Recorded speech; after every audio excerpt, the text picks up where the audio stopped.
Am I interrupting anything? She glanced between Luca and me. I thought we should start dinner. Father gave our maid the day off because he doesn't want anyone in the house right now. That means we have to cook. Let's order pizza, Luca said. He walked toward his wife and pulled her against him before kissing the top of her head. In the first few years of working for Luca, I'd have bet everything that he wasn't capable of that kind of affection. Did your conversation have something to do with Lily? Arya asked casually as she rifled through several flyers from pizza delivery services. I didn't say anything, and Luca shrugged. Why do you ask? He said. Arya shook her head. I'm not blind. Lily has been acting odd ever since she returned from her walk with Romero. She fixed me with a warning stare. I don't want her alone with you. Luca's eyebrows shot up. I knew I had to look pretty shocked, too.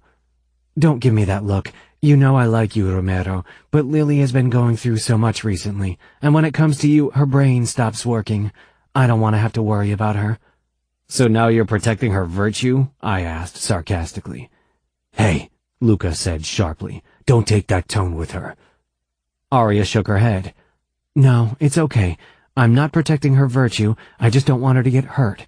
You have younger sisters. Don't you want to keep them safe? I do, I said, and I would never do anything that'll hurt Lily. But I respect your wish. I won't be alone with Lily from now on. With a curt nod in Luca's direction, I headed out of the kitchen. Arya's words didn't sit well with me. Luca had trusted me with her, though he was a possessive bastard, but Arya didn't trust me with her sister. Of course, truth was I'd never been remotely interested in Arya. I wasn't blind. She was beautiful and definitely sexy, but I'd never fantasized about her, and not just because I knew Luca would cut my dick off if I made a move. Lily was a different matter. I'd imagined her naked body beneath me more than once, and when I was close to her, I wanted to press her against the wall and have my fucking way with her. That was a major problem. Maybe it was for the best that Arya's orders were now another barrier between Lily and me. Chapter 5. Liliana. Someone was shaking me. I opened my eyes, but at first everything was blurry. Lily, get up! I think Mom's going to die, Arya said in a panicky voice. I jerked upright, my head spinning. Arya was already on her way out of my room, probably to wake the others. One of us had always sat at Mother's bed to make sure she was never alone. Tonight it had been Arya's turn. I untangled myself from my blankets, slipped out of bed, and hurried toward the bedroom at the end of the corridor. The smell of antiseptic and disinfectant greeted me even before I entered, but my nose had grown used to the biting stench by now. Gianna was already inside, perched on the edge of the bed. Mother's eyes were closed, and for a moment I was sure I was too late, and she'd already died. Then I saw the slow rise and fall of her chest. I approached the bed hesitantly. Gianna barely glanced my way. She was glowering at her lap. I wrapped my arms around her shoulders from behind and pressed our cheeks together. I hate this, Gianna whispered. Where's the nurse? She left so we could say goodbye in peace. She gave Mother another dose of morphine so she could go without pain. Arya and Fabi came into the room. Fabi was wearing his brave face, and damn it, he looked so grown up. He was tall and strong for his age. Luca stood in the corridor, but didn't come in. Instead, he closed the door, giving us privacy. Mother's breathing was low, barely noticeable. Her eyes flickered back and forth under her lids, as if she was watching a movie in her head. It wouldn't be much longer.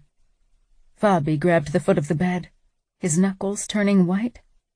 There were tears in his eyes, but his face was like stone. I knew that look. That posture. I turned away from him. Arya walked up to us. How is she? I wasn't sure how to answer that question. Gianna glared. Where's Father? He should be here. She'd spoken quietly, but Arya and I still chanced a worried glance toward Mother. She didn't need to get upset in the last moments of her life. My stomach constricted painfully, and for a second I was sure I'd have to rush to the bathroom to throw up. Death was part of our life, especially when you grew up in our world. I'd attended countless funerals in the last few years, but almost all of them had been for people I'd barely known. I don't know, Adia admitted. I knocked at his door, and even walked in, but it didn't look like he'd slept in his bed at all. Gianna and I exchanged a look. Was he really with one of his whores tonight? Mother had been feeling very weak yesterday, so it didn't come as a surprise that tonight was the night. He should have stayed home to be there for her. Do you know where he is? You've been acting like his best buddy the last few days, Gianna muttered with a scowl in Fabi's direction. He stiffened. He doesn't tell me where he goes, and I'm not his best buddy, but as his only son I have responsibilities. Gianna stood, and I had no choice but to let her go. Oh my God, what kind of bullshit is that? I can't believe it, she hissed. Gianna, Adia said in warning. It's enough. Not here. Not right now. It doesn't matter that Father's not here, I said firmly. We are here for her. We are the most important people in her life, not him. That was the last time we mentioned Father that night. Hours passed with Mother's state staying the same, and occasionally my eyes fell shut. But then her breathing changed. I sat up in my chair and took her hand. Mom? I asked. Adia was holding her other hand. Gianna didn't move from her spot in the armchair in the corner. Her legs were pressed up against her chest, her chin resting on her knees.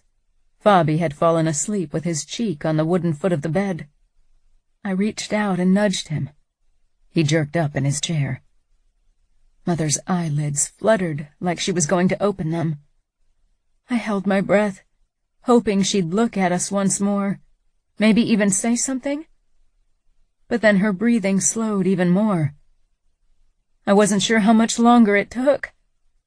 I lost any sense of time as I monitored Mother's chest, the way it barely moved, until it stopped altogether. Fabi ran out to get the nurse, but I didn't need her to tell me what I already knew. Our mother was gone. The nurse moved around us, and then, with a sad nod, she disappeared again. I let go of Mother's hand, stood from my chair and stepped back. Adia didn't move, still clutching Mother's hand. One moment Mother was there, and the next she was gone.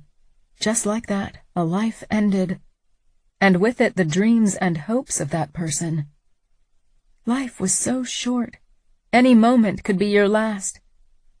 Mother had told me to be happy, but in our world, happiness wasn't something that came easily. Adia rested her head on the edge of the bed, sobbing without a sound. Just like me, Fabi stood back. He looked like he couldn't comprehend what had happened. Gianna walked up to Adia, for the first time in hours moving closer to the bed, and put her hand on Adia's shoulder. She didn't even glance Mother's way, and I got it. Gianna's relationship with our mother had always been difficult, and only gotten worse when Mother had accepted how horrible Father had treated Gianna after she'd run away. In the days since her arrival here, Gianna's feelings had often changed from one second to the other. After a moment, Adia stood and pressed a kiss to Mother's forehead. To my surprise, Gianna did the same, though she quickly stepped back from the bed again. I could only stare. I knew I should kiss Mother's forehead as well as a last goodbye, but I couldn't bring myself to touch this lifeless corpse. That wasn't her anymore. That was something empty and lifeless. I staggered out of the room. My throat was cording up and my eyes were burning. I wanted to run and never stop, but in the corridor I bumped into Romero. If he hadn't grabbed my shoulders, I would have toppled over. I gasped for breath. Panic was slowly tightening around my body like a vice. "Take her away," Luca ordered. I hadn't even noticed him. "What about Aria's order?" "I don't give a damn." Romero wrapped an arm around my waist and steered me down the hallway. I was still trying to suck air into my lungs, but it was futile. My legs buckled. "Hey, Romero said in a soothing voice. Sit down. He guided me to the floor and helped me put my head between my legs while he drew calming circles on my back. The feel of his warm hand steadied me. Just breathe, he murmured. It's okay. His voice pulled me out of the black hole that wanted to consume me, and eventually my breathing returned to normal. She's dead, I whispered when I was sure I could speak. Romero halted in his stroking of my back. I'm sorry. I nodded, fighting back new tears. Father wasn't there. I don't know where he is. He should have been there for her in her last moments. The anger felt good, better than the sadness. Yes, he should have. Maybe Dante called him away. I glowered up at Romero. Dante wouldn't have done it, not in the middle of the night. Not when he knows that our mother is so sick. No, Father didn't want to be here when Mother died. He barely visited her since she got worse. He's a selfish bastard, and is probably screwing one of his whores right this moment. Romero smiled darkly. I sometimes forget that you're an adult now and know the ugly sides of our world. You better not forget, I said. I know more than all of you think. I don't doubt it, he said. For an instant, we only stared at each other. I felt calmer now. Thanks, I said simply. Romero pulled his hand away from my back. I wished he hadn't. His touch had felt good. He straightened and held out his hand. I took it so he could pull me to my feet. The door to Mother's room opened and Audia stepped out, her eyes zooming in on Romero and me. He let go of my hand, gave me an encouraging smile, before he went to Audia to tell her how sorry he was about Mother's death. Audia nodded, but then her eyes darted to me again. Her cheeks were wet with tears. I walked toward her and wrapped my arms around her. Romero took that as his cue to leave, but before he turned the corner, he glanced over his shoulder and our gazes met. The cold and empty feeling in my chest eased, and something warm and more hopeful took its place. Then he disappeared from my view. I almost went after him, but my sisters needed me now. Steps sounded behind us, and then Luca was heading our way, lowering his phone from his ear. He doesn't answer his phone? Did you try to send him a message? Audia asked as she pulled back from me and hurried toward her husband. Luca grimaced. Yes, I sent him 2 messages, but he hasn't replied yet, and he doesn't answer my calls. I doubt he'll be back any time soon. I returned into Mother's bedroom, even though my body bristled at the mere idea, but Audia needed some time with her husband. I'd only be the 5th wheel. Before I closed the door, I saw Luca cradling my sister's face and kissing her eyelids. That was love and devotion. He wouldn't have left her side if she'd been dying. He wasn't a good man, but he was a good husband. I prayed that I'd be as lucky one day. I couldn't live the life my mother had, with a cold husband who didn't care about me. I knew Romero wouldn't be like that, but it wasn't like Father would choose him for my husband. Gianna was back in her armchair, but she was talking on the phone in a low voice, probably with Matteo. She, too, had found someone regardless of how hard she'd fought her marriage in the beginning. Fabi was gone. I didn't want to interrupt Gianna, so I went in search of my little brother. I found him in his room, sitting at his desk and polishing one of his many combat knives. They were shiny already. "Do you want to talk?" I asked. He didn't even look up, only pressed his lips together. I waited before I finally nodded. "Okay, but if you change your mind, I'm in my room." He didn't react, only reached for the next knife and began polishing that, too. Romero waited outside. He nodded toward my brother. "Do you want me to talk to him? Maybe he needs someone who isn't family." "You mean who isn't female?" I said bitterly. But then I swallowed my emotions. "You're probably right. He'd rather talk to you than me." Romero looked like he wanted to say more, but then he walked past me and toward my brother. "Do you need help polishing your collection?" Fabi's head shot up. Admiration flickered across his pale face. He didn't say anything, but he handed Romero a cloth. Romero perched on the edge of the desk and unsheathed his own knife from its holster. A long, curved blade that looked absolutely deadly. Fabi's eyes lit up, and he rose from his chair to take a closer look. "Wow," he breathed. "I should probably polish it first. Your knives are in a much better condition." "That's because they are only for show," Fabi said. "But yours is a weapon. It's real. How many have you killed with it?" I closed the door quickly. I'd had enough death for one night. I didn't want to know how many Romero had caused in his lifetime. I glanced down toward the bedroom where Mother's corpse waited to be taken away. Then I turned around and headed toward my room. Aria had Luca, Gianna had Matteo, and for the moment, even Fabi had Romero. But I'd deal with this alone. I'd been doing it for weeks and months now. Romero.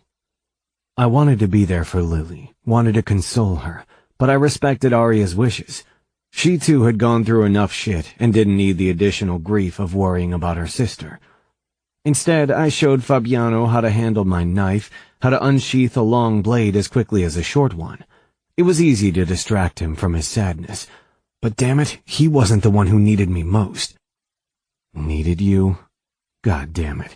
If I started thinking like that now, I'd get myself in huge trouble. Lily wasn't my responsibility, and she definitely didn't need me. Fabi drew his knife from the holster I'd lent to him and grinned at how fast he'd done it. I'd been like that once, eager to learn everything there was about fighting, about winning, eager to prove my worth. My father had been a low debt collector, someone who never got to talk to the capo directly. I'd wanted to be better, to prove my worth to him and myself. Fabiano had huge expectations resting on his shoulders. He had plenty of ways to fail, but very few options to excel. "I need to go to Luca now," I said eventually. Fabi nodded and settled back on his chair. He picked up a cloth and polished the same knife again. I guessed he would spend all night like that, and maybe even the next few days. I walked out and headed for the stairs, but stopped in front of Liliana's door, listening for a sound. Maybe I wanted to hear crying so I could storm in and console her, be her knight in fucking armor. I moved on. Chapter 6. Liliana. I looked deathly pale in mourning. Aria, Gianna, and I wore the same modest black dress and ballet flats, our hair pinned up in a bun.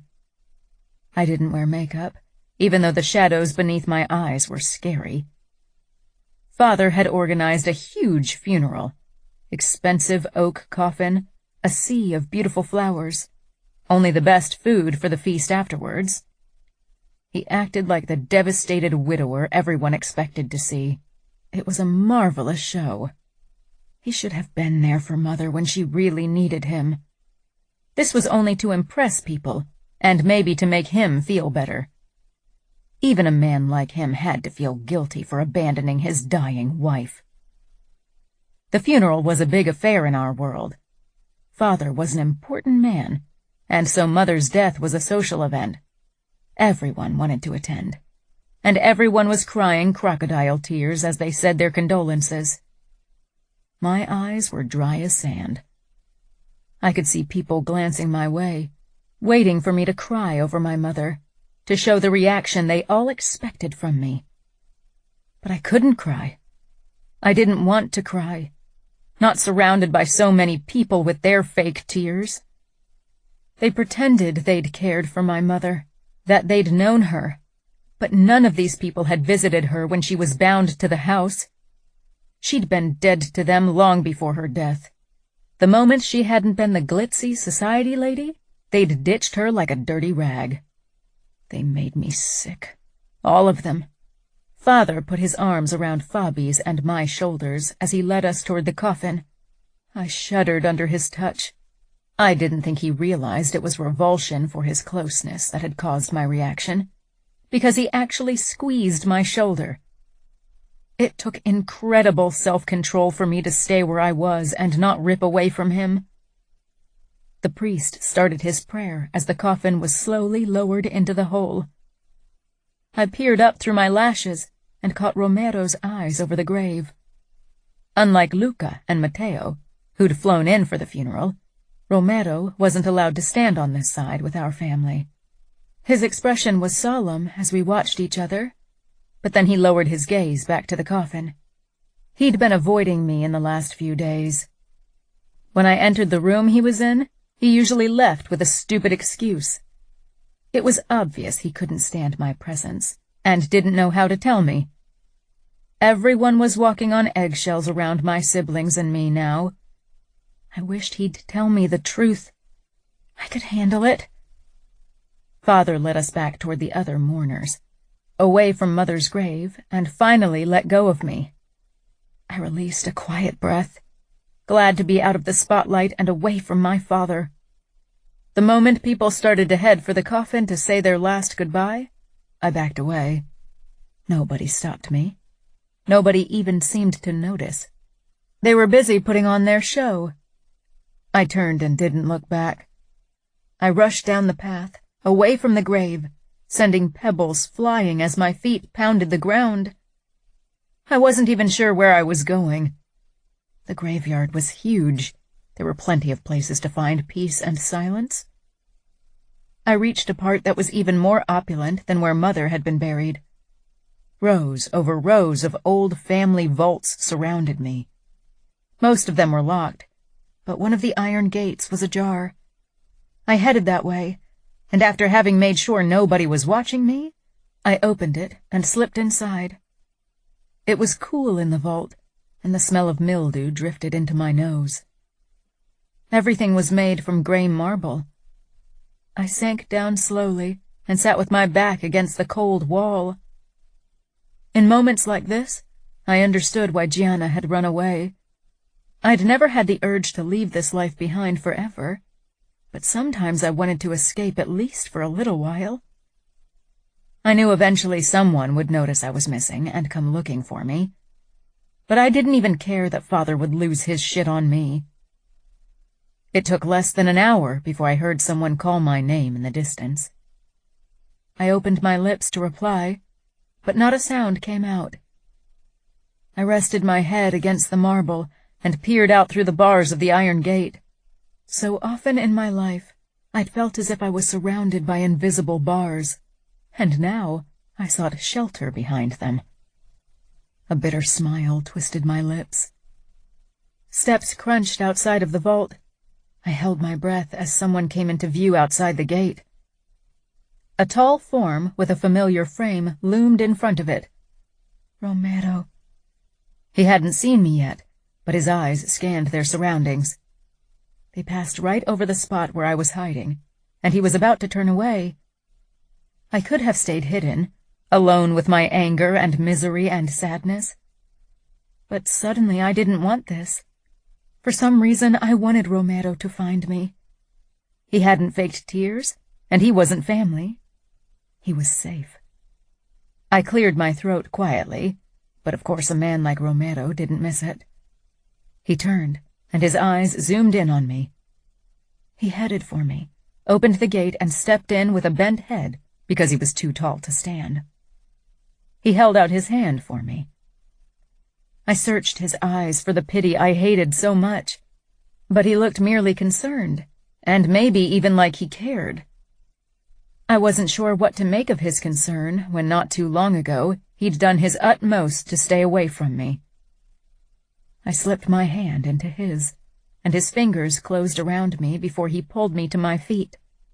The momentum of the movement catapulted me straight into Romero's arms. I should have pulled back. He should have pushed me back. We didn't. It felt good to be so close to someone, to feel his warmth, something my life had seemed so devoid of recently. He slowly backed out of the vault, taking me with him, still holding me close. "We've been looking for you for almost an hour," Romero said quietly, worriedly. but all I could focus on was how close his lips were and how good he smelled. Your father will be glad to know you're safe. My father. Anger surged up in me at how he'd acted in the last few months. I was so tired of being angry, of not knowing where to go with my anger. I stepped onto my toes, closed my eyes, and pressed my lips against Romero's. This was the third time I did this. It seemed I never learned. But I wasn't even scared of being rejected anymore. I was so numb inside, there was no way anything could hurt me again. Romero's hands came up to my shoulders, as if he was going to shove me away. But then he merely rested them there, warm and strong. He didn't try to deepen the kiss, but our lips moved against each other. There was only the barest touch, and even that was over too quickly. Something trailed down my cheeks and caught on my lips. I'd never imagined my first real kiss would taste of tears. I sank back down onto my heels and my eyes fluttered open. I was too drained, too sad, too angry to be embarrassed about my actions. Romero searched my face, his dark brows drawn together. Lily, he began, but then I started crying for real, fat tears rolling down my cheeks. I buried my face against Romero's chest. He cupped the back of my head and let me sob. In the safety of Romero's arms, I dared to give my sadness room, didn't fear it would swallow me whole. I knew Romero wouldn't let it. Maybe it was a ridiculous notion, but I believed Romero would keep me safe from everything. I'd tried to forget him, had tried to move on, find someone new to focus my crush on, but they all fell short. We should return. Your father will be worried sick by now. He isn't worried about me. He's only worried about how I make him look bad, I said quietly, pulling back. I wiped my cheeks. Romero brushed a strand away that stuck to my wet skin. We still stood close, but now that I had a better grip on my emotions, I stepped back, ashamed by the way I'd thrown myself at Romero. Again. I was glad I couldn't read his mind. I didn't want to know what he thought of me now. Romero's phone rang, and after an apologetic smile at me, he picked up. Yes, I have her. We'll be there in a moment. I stared off toward an elderly man who stood before a grave. His lips were moving, and he was leaning heavily on a walking stick. I had a feeling he was talking to his deceased wife, telling her how his days had been, how much he wanted to be reunited with her again. That would never be my father. He seemed to have gotten over Mother's death already. Romero touched my shoulder lightly, and I almost flew back into his arms. But this time I was strong. Are you ready to head back? Ready? No. I didn't want to see Father or the fake mourning. I didn't want to hear one more word of pity. Yes. Neither of us mentioned the kiss as we walked back toward my mother's grave. Romero had kissed me, or let me kiss him out of pity. That was the harsh truth of the situation. Luca and Aria were the only people waiting for us. Aria rushed toward me and wrapped me into a tight hug. "Are you okay?" I felt bad instantly. She too had lost our mother. She too was sad, and now she'd had to worry about me on top of everything. "Yes, I just needed a moment alone." Aria nodded with understanding. "Father and the other guests have moved on to the house for the funeral feast. We should head there too, or Father will get even angrier." I nodded. Aria shot Romero a look I had trouble deciphering. Then she led me toward the car, her arms tightly wrapped around my shoulders. Luca and Romero trailed behind. I didn't look back at Mother's grave again. Knew it would have been too much for me. "What was that look you gave Romero?" I asked quietly as we settled on the back seat. Aria made an innocent face, but I didn't buy it. I knew her too well, even if we weren't as close as we used to be, due to the distance between us. She sighed. I told him to stay away from you. You did what? I hissed. Luca glanced over his shoulder at us, and I lowered my voice even further. I hoped he hadn't heard what I'd said. Romero seemed busy finding a good radio station. Why did you do that? I asked in a bare whisper. Lily, I don't want you to get hurt. You think Romero will make you feel happier and help with the sadness, but it'll only make things worse. Maybe you think you've fallen for him, but you shouldn't mistake loneliness for something else. I stared at my sister incredulously. I'm not an idiot. I know my own feelings. Adia took my hand. Please don't be mad, Lily. I only want to protect you. Everyone always said they wanted to protect me. I wondered from what? Life? 2 days later, Adia, Gianna, Matteo, Romero, and Luca left for New York. I wasn't sure when I'd see them again.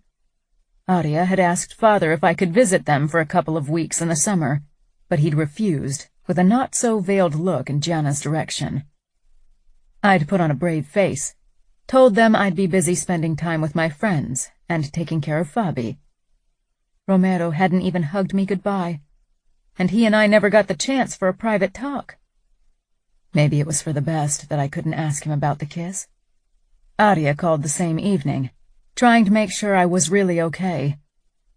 I wasn't, but I didn't tell her. Instead, I learned to go through the motions, trying to pretend things were going well. But my friends were either on vacation or busy with family matters, and I spent my days alone in our house with only the maid and my ancient bodyguard for company. Father and Fabi were gone almost all the time, and when they returned, they shared new secrets they couldn't talk to me about, and even in their presence I felt alone. The loneliness you felt when you were surrounded by people was the worst kind. I often spent hours sitting in the chair next to the bed where Mother died, thinking about her last words, and wondering how I was supposed to keep my promise. Father didn't allow me to go to college, didn't allow me to visit New York, didn't want me to party with my friends. All I could do was wait for something to happen, for life to happen. Maybe if Mother hadn't died, Father would have spent the summer introducing me to potential husbands, and I would have a wedding to plan in the near future. Even that seemed preferable to the way my life unfolded now, without anything to look forward to. Romero. Luca, Matteo, and I played cards when Aria's cell phone rang. She sat on the sofa with Gianna, drinking wine and laughing. The moment Aria started talking, I knew something was wrong. Luca put his cards down as well. "Why didn't you call before? You should have sent her with us right away." Luca got up and went over to his wife. "You can talk to me, too," Aria said, before she raised her eyes to Luca. "My father wants to talk to you." She held out the phone for him, and Luca took it with a worried glance at her. Gianna crossed the room toward her sister. "What's going on?" I had a bad feeling. "Lily passed out today. Apparently she hasn't been eating much since the funeral." I rose from my chair. "Is she all right?" Aria nodded. "Physically, yes. Father called a doctor, and he said she needs to eat and drink more. But it's more than that. From what Father said, Lily's been alone almost the entire time since we left. Nobody took care of her. I can't believe I let Father talk me into leaving her there. I should have taken her to New York with me right away." "By my honor, no harm will come to Liliana when she's here. She'll be well protected. I will make sure of that," Luca said. Then he listened to whatever Scuderi had to say on the other end. "I'm aware of that. Believe me, Liliana will be just as safe as she is in Chicago." He listened again, and then he hung up. Aria rushed toward him. "And, will he allow her to come here?" Luca smiled tightly. He agreed to let her spend the entire summer here, maybe even beyond that. He seemed really worried about her. "Really? That's great," Aria said, beaming. "I doubt he's doing it because he's worried, but who cares as long as he allows her to stay with us," Gianna said. "When will she arrive?" I asked, trying to sound casual, as if I was merely a concerned soldier making sure he could fulfill his bodyguard duties. Luca's expression made it clear he didn't buy it for 1 second, but Arya was too wrapped up in her euphoria to pay attention. "Tomorrow afternoon." "She'll be staying in our apartment, right?" Arya asked. Luca nodded. "I told your father I'd personally make sure that she'd be safe." "You mean that she doesn't go around having fun, or, God forbid, sully her purity?" Gianna muttered. "Yes, that," Luca said matter-of-factly.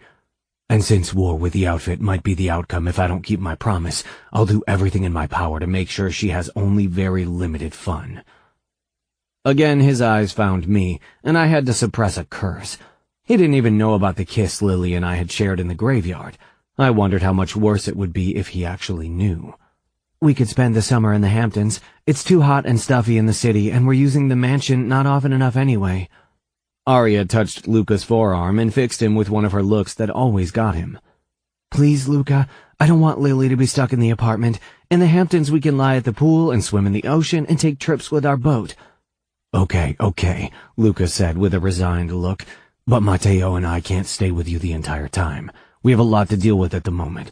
Romero and Sandro will have to keep you safe while we're gone." Arya chanced a glance in my direction. She probably wondered if it was a good idea to have me around her sister, and to be honest, I wondered the same thing. Chapter 7.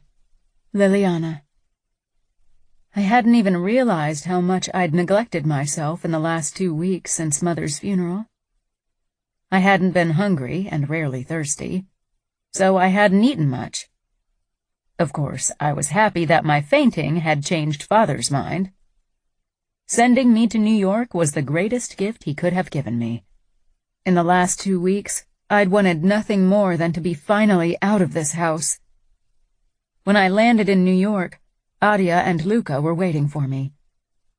After a brief moment of disappointment that Romero wasn't there, I allowed myself to be happy that I was here at all. Arya hugged me tightly. When she pulled back, her eyes wandered over my body. "How could Father not have noticed something before? God, you've lost so much weight, Lily." "It's only a few pounds, and I'll gain it back in no time," I said with a smile. "You better," Luca said, giving me a one-arm hug.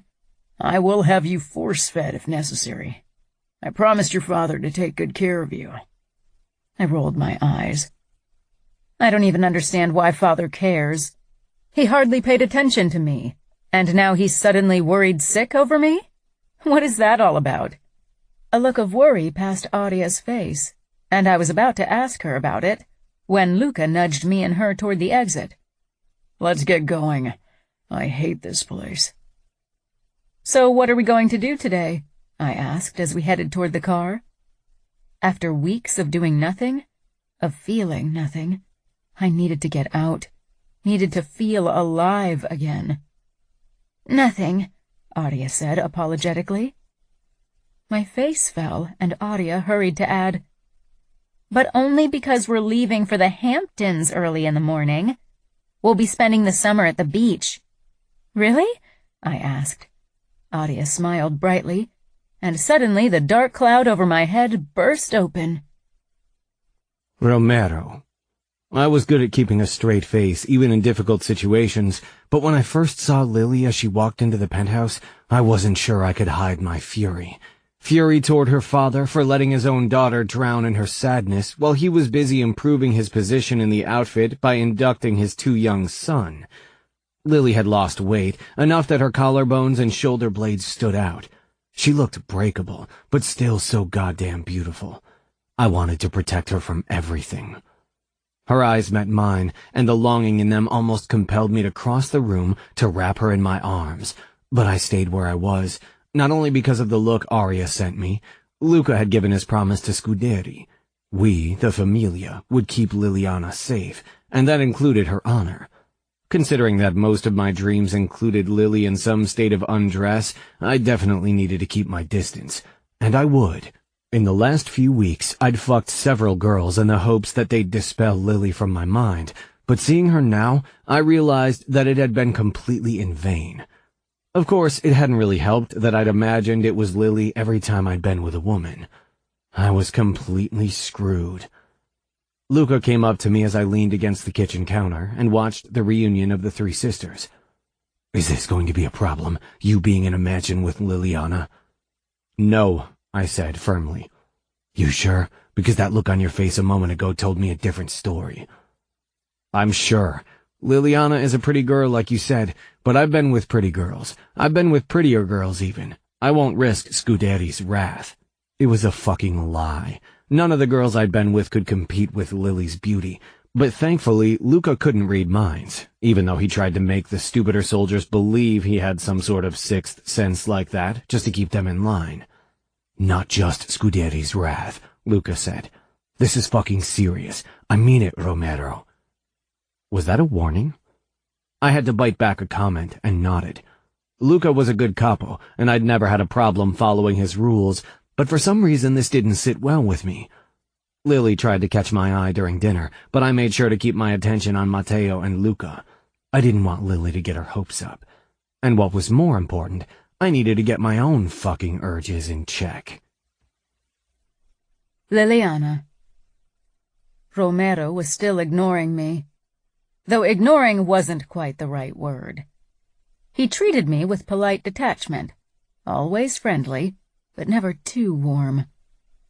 If I hadn't known what Audia had told him, I'd have taken it harder, but as it was, I was fairly sure that he was interested in me. The first day at the mansion, the sun was shining brightly, and we decided to have dinner outside on the beach. I decided to wear my pink beach dress. It was low-cut, backless, and hugged my curves. Well, at least it usually did. Now it was slightly loose in certain places, but it looked still very nice. When my sisters and I headed for the table that the men had set up, Romero looked up from the barbecue that he was manning, and the look in his eyes when he spotted me was all the encouragement I needed. That was far from the polite detachment of the last 24 hours.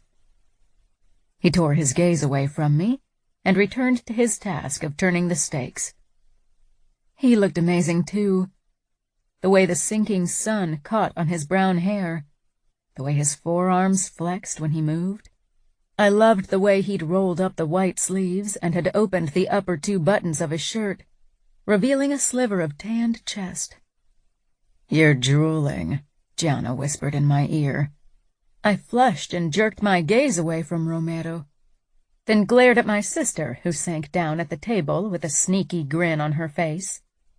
I took the chair beside her. "Did you tell Romero to stay away from me as well?" Gianna took the bottle of white wine out of the cooler and filled our glasses. "Me? No. You know me. I'm all for the naughty and forbidden. If you want to have a piece of Romero, then do it. Life is too short." I paused with the wine glass against my lips. Mother's words crashed into my mind, almost the same words. "Audia disagrees," I said. Then I downed half of the wine.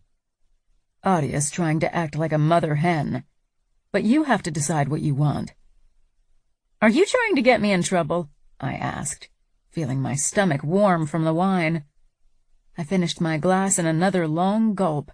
"I don't think you need me for that, to be honest," Gianna said with raised red eyebrows. "But do me a favor, and slow down with the wine." "I thought you wanted me to have fun."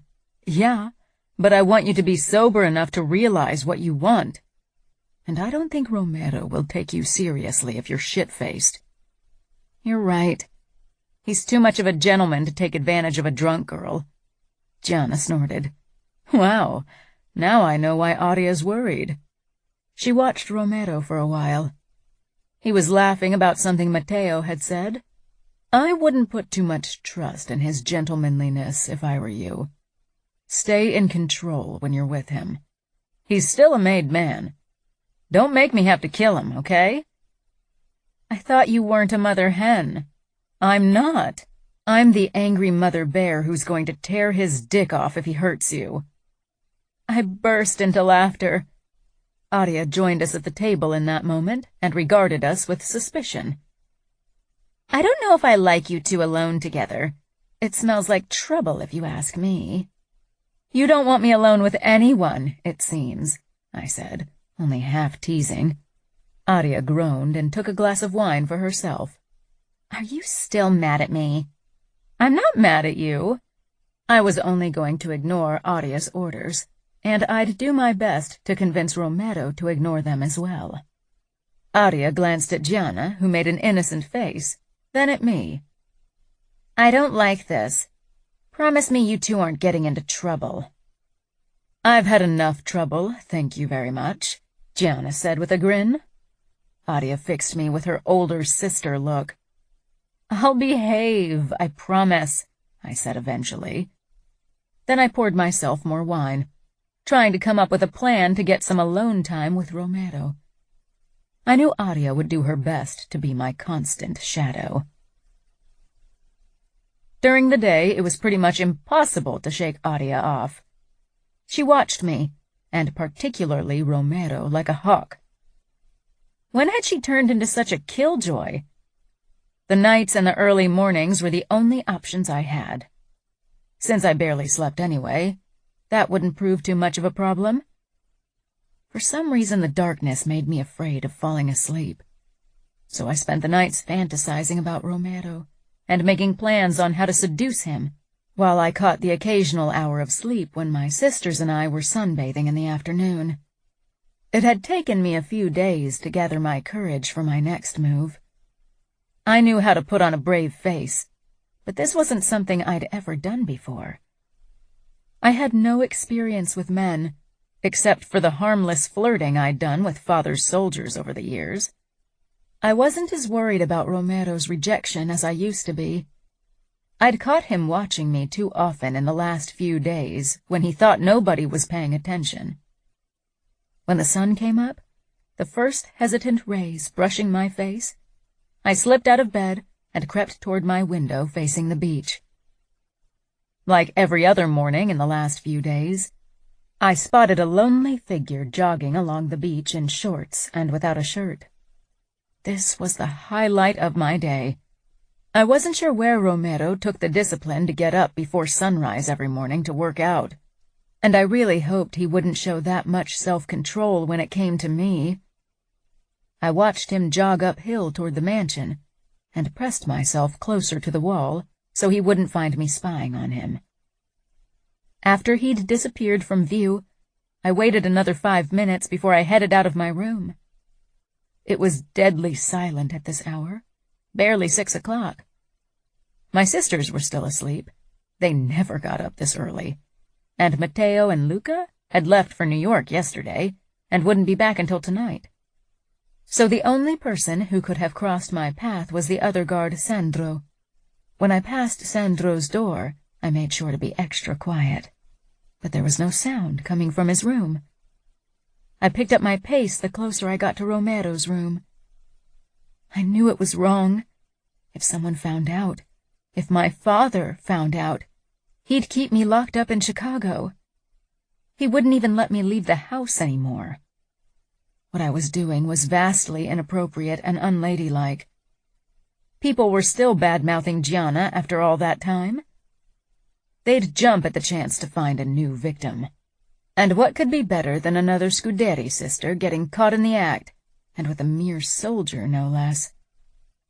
And deep down, I knew I was exactly like Gianna when it came to resisting temptation. I simply couldn't. Romero's door wasn't locked. I slipped into his bedroom on tiptoes, holding my breath. He wasn't there, but I could hear water running in the adjoining bathroom. I crept in that direction. The door was ajar, and I peered through the gap. Romero was a creature of habit, so I found him under the shower as expected. But from my vantage point, I couldn't see much. I edged the door open and slipped in. My breath caught at the sight of him. He had his back turned to me, and it was a glorious view. The muscles in his shoulders and back flexed as he washed his brown hair. There was a cross, which was wrapped in barbed wire, inked into the skin over his spine. Naturally, my eyes dipped lower to his perfectly shaped backside. I'd never seen a man like this, but I couldn't imagine that anyone could compare to Romero. Even the fantasy Romero from my dreams couldn't compare. He began to turn. I should have left then, but I stared in wonder at his body. Was he aroused? He tensed when he spotted me. There was another tattoo over his heart, the motto of the Familia. His eyes captured my gaze before they slid over my nightgown and naked legs. And then I found an answer to my question. He hadn't really been aroused before. Oh, hell! My cheeks heated as I watched him grow harder under my unwavering attention. It was all I could do not to cross the distance between us and touch him. I'd never understood the concept of wanting something so badly it hurt. I did now. Romero slid the shower open with unhurried movements and wrapped a towel around his waist. Then he stepped out. The scent of his spicy shower gel, peppermint and sandalwood, wafted into my nose. Slowly he advanced on me. "You know," he said in a strangely rough voice, "if someone found us like this, they might get the wrong idea. An idea that could cost me my life and you your reputation." I still couldn't move. I was stone, but my insides seemed to burn, to liquefy into red-hot lava. I couldn't look away. I'd spent hours going over the things I wanted to say once I had him cornered, but now I was speechless. My eyes lingered on the edge of the towel, on the fine line of dark hairs disappearing beneath it, on the delicious V of his hips. My hand moved, reaching for Romero's chest, needing to feel his skin beneath my fingertips. I had no impulse control when it came to him. Maybe it should have terrified me. Girls weren't supposed to be like that. Romero caught my wrist before I could touch him, his grip almost painful. My gaze shot up, half embarrassed and half surprised. What I saw on Romero's face made me shiver. He leaned forward, coming closer and closer. My eyes fluttered shut, but the kiss I wanted never came. Upon hearing the creak of the door, I peered up at Romero. He'd opened the bathroom door wide. That's why he'd moved closer. Not to kiss me. Embarrassment washed over me. How could I have thought he was interested in me?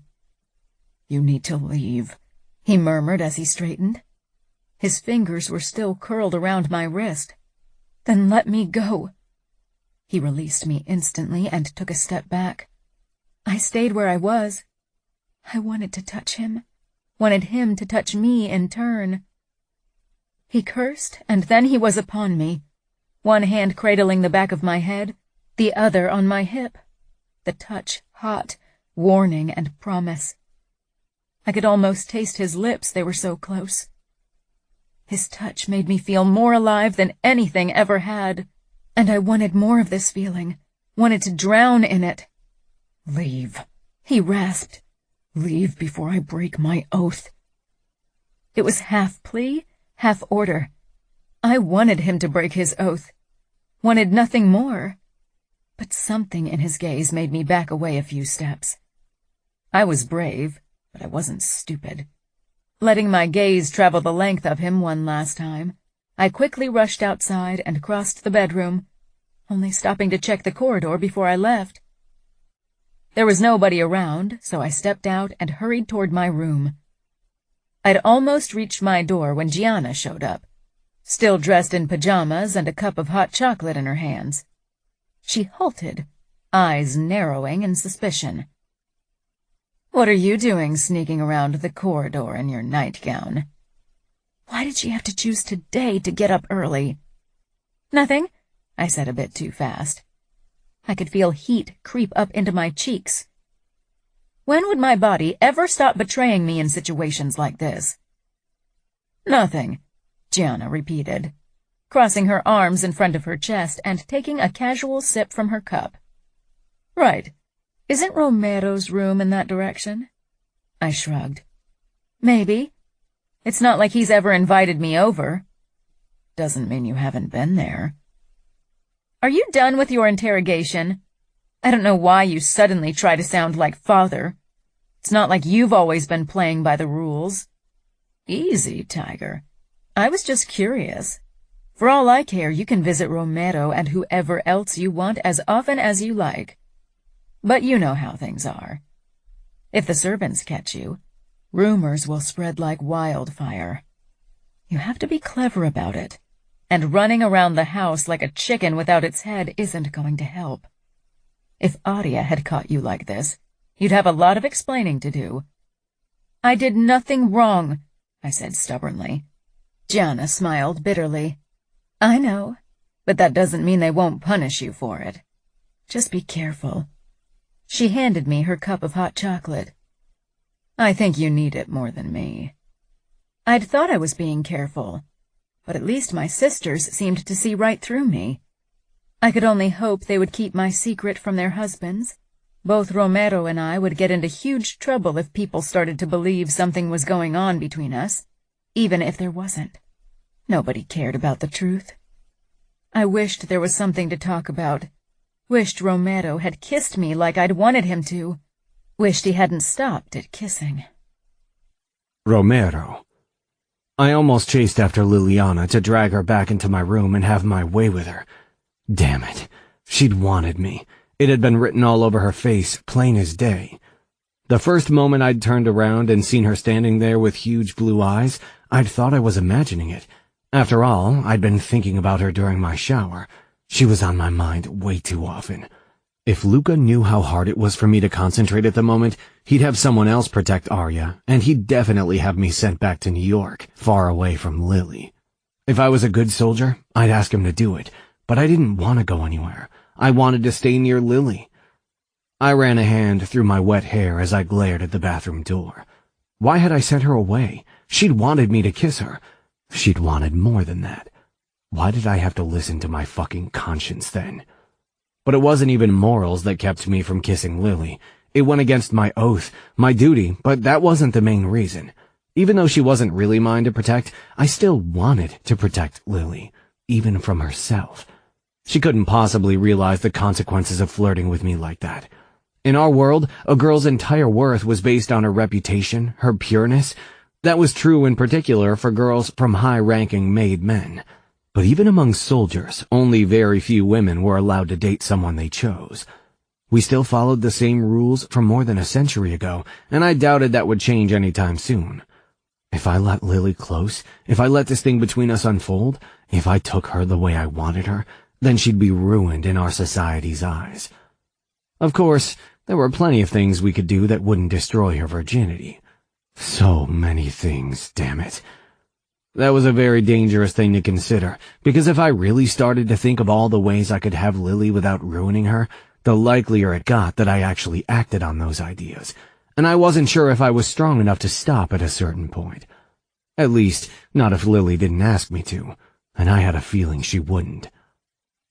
During breakfast, I acted as if nothing had happened. Arya was already too attentive, and Gianna seemed to know more than she should as well. Lily met my gaze when her sisters weren't looking, and the look in her eyes made my cock twitch. Today I'd given her an opening. She knew now that I wanted her. I'd spent my life for others, always putting my own needs second. Would it really be so bad if I took what I wanted for once? Never in my life had I wanted anything more than the girl across from me. Why should I deny myself this? Chapter 8. Liliana. I stared up at the ceiling, or rather where I knew it was. The darkness was impenetrable. I couldn't even make out my own hand. Sometimes it felt like darkness was all there was in my life. A long tunnel without an end. Especially at night, Mother's words haunted me. I'd promised her I'd be happy, but I wasn't even sure how to do it. A deep loneliness filled me, had taken hold of me ever since Mother had died. We'd never been as close as some daughters were with their mothers, but she'd been there, a constant presence. And now it seemed like I was all alone. Of course there was Fabi, but he was young, and would soon be involved in mob business and father. Right now, being here in the Hamptons made me happy, but it was a temporary thing. My sisters, they were always there for me, but they had their own lives. They had husbands, and one day they'd have their own families. They'd still love me and still take care of me, but I wanted my own happiness, separate from them. I wanted what they had, and I knew the only person I wanted that kind of happiness with was Romero. He had been watching me differently this summer. In the past years, his expression had made it clear that I was nothing but a girl to him, someone to protect. But recently something had changed. I wasn't an expert when it came to men, of course, but his gaze had held a hint of something I often saw on Luca's face when he watched my sister Aria. At least I was quite certain. I pushed my blanket off my body and sat up. I didn't bother turning on the lights from fear of attracting attention, and instead felt my way toward the door. I inched the handle down and slipped into the corridor. It was silent and dark, but at least here I could make out schemes. Not that I needed to see something to find Romero's room. I knew exactly where it was. I had lost count of the times I'd imagined going there again. But so far reason had stopped me. Tonight I was tired of listening to reason, of playing it safe. I didn't want to be alone, didn't want to spend all night staring into the darkness, being lonely and sad. I crept down the corridor, careful not to make a sound, hardly daring to breathe. When I reached the door to Romero's room, I stood there for a long time. It was silent inside. Of course, it was already way past midnight, and he always got up early for his run. My fingers shook with nerves when I gripped the door handle and pushed it down. The door opened without a sound. I snuck in and closed it again. Then I didn't move for a long time, only stared toward the bed and the contours of Romero's body. His curtains weren't drawn, so the moonlight provided some light. His back was turned toward me, and the blanket only reached his waist. My eyes traced his muscled shoulders and arms. I moved closer, one hesitant step after the other. This was so wrong. Romero had caught me in his room before, and worse, he'd caught me spying on him in the shower. But this felt more intimate. He was in bed, and if things went my way, I'd soon join him.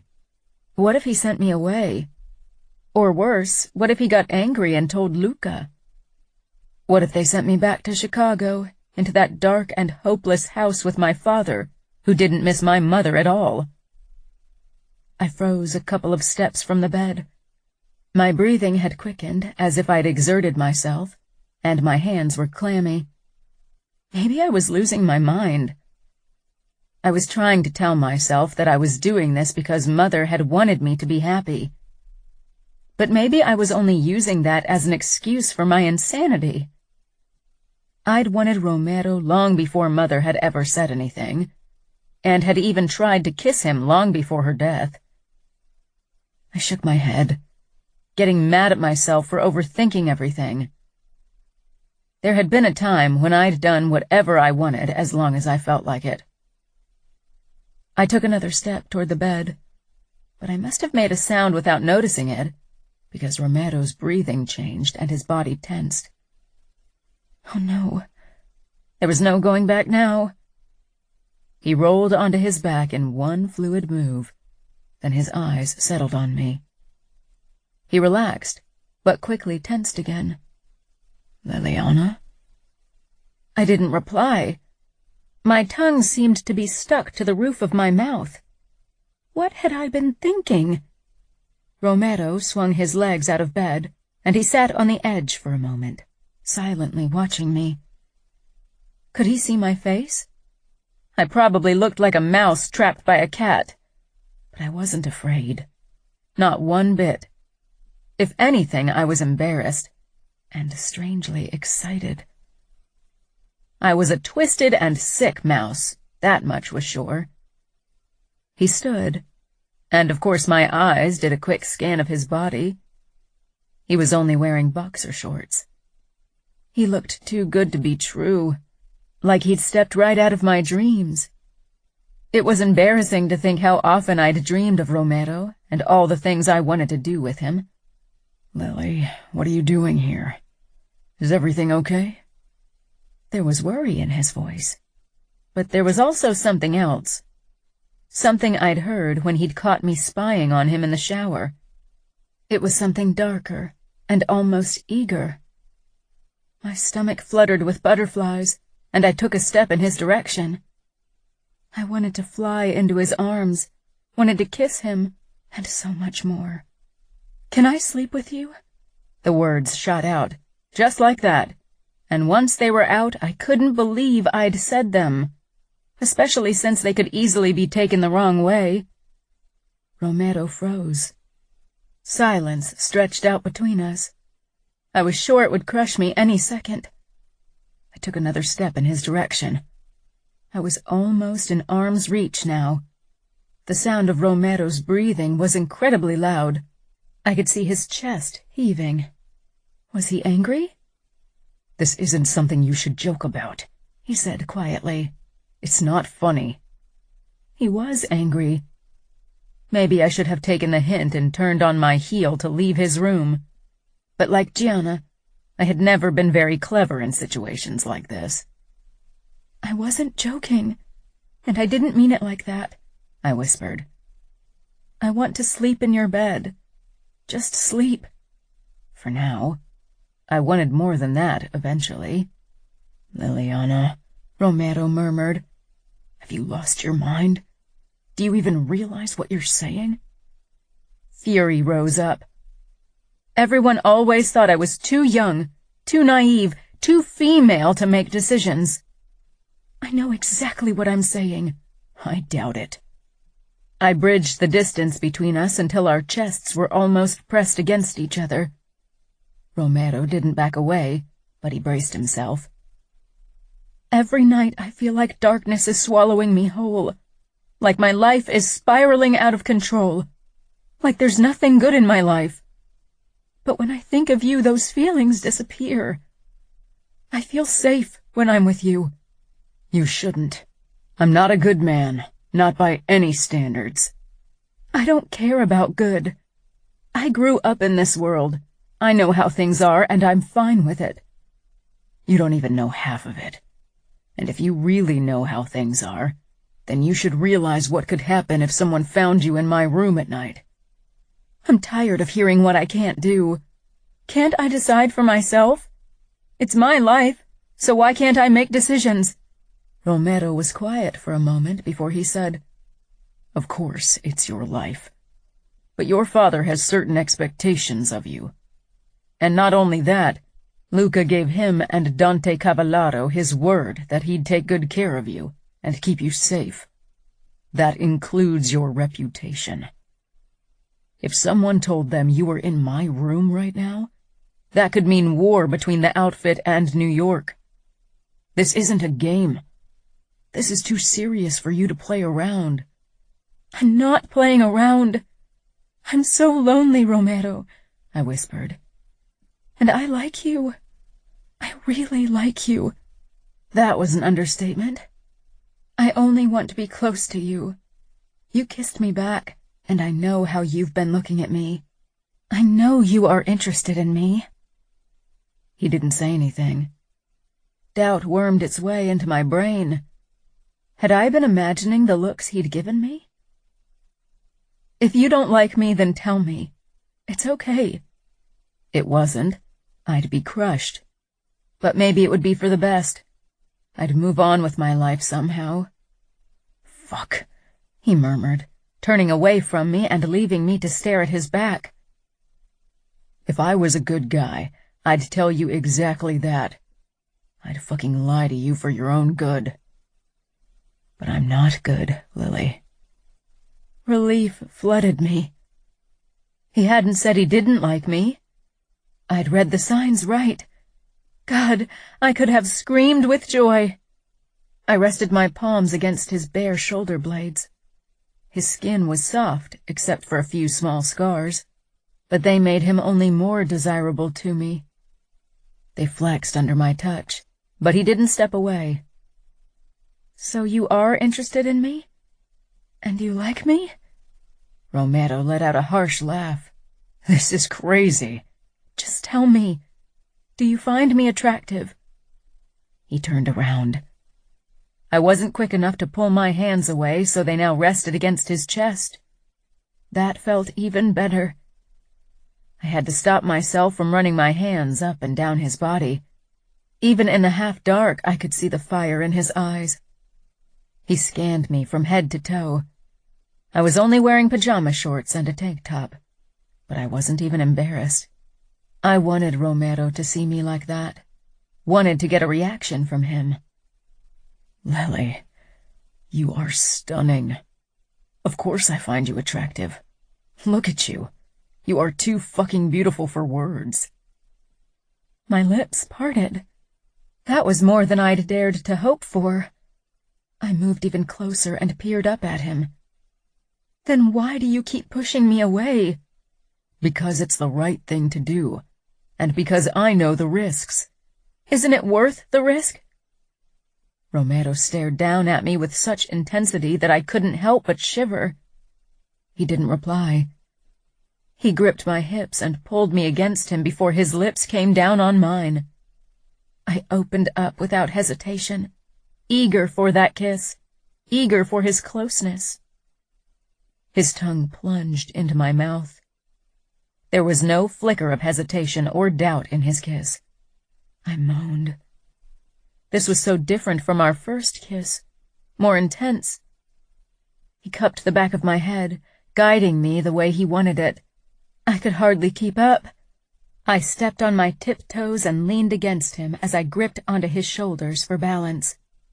The kiss consumed me, stirred a fire in my belly, and made me long for much more. Romero jerked away, and I tried to follow him, but he kept me at arm's length. His breathing was harsh, and there was a wild look in his eyes. "Give me a second," he rasped. He squeezed his eyes shut as if he was in pain. All I could think about was to kiss him again, to have his hands on my body. I wanted nothing more.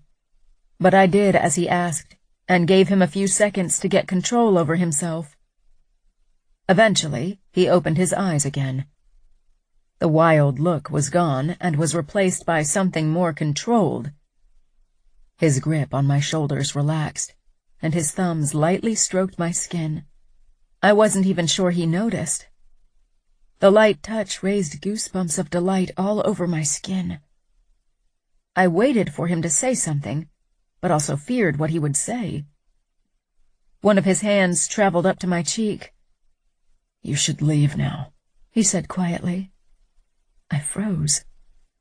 "You're sending me away?" Hesitation flickered across his face. "It's for the best, Lily. Believe me." I took a step back. I wasn't going to beg him. If he didn't want me to spend the night, then I'd have to accept it. "Okay. Good night." I turned around and hurried out of the room. I hardly paid attention as I crossed the corridor toward my room. I'd put myself out there today, had risked everything to get what I wanted. I wouldn't do that again.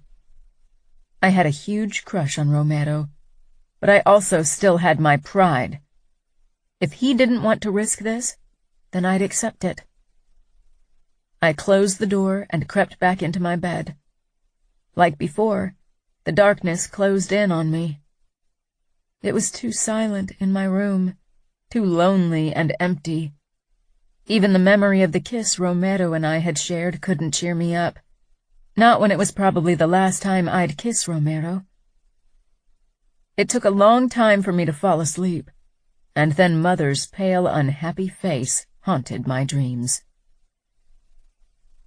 Romero and I barely looked at each other the next morning.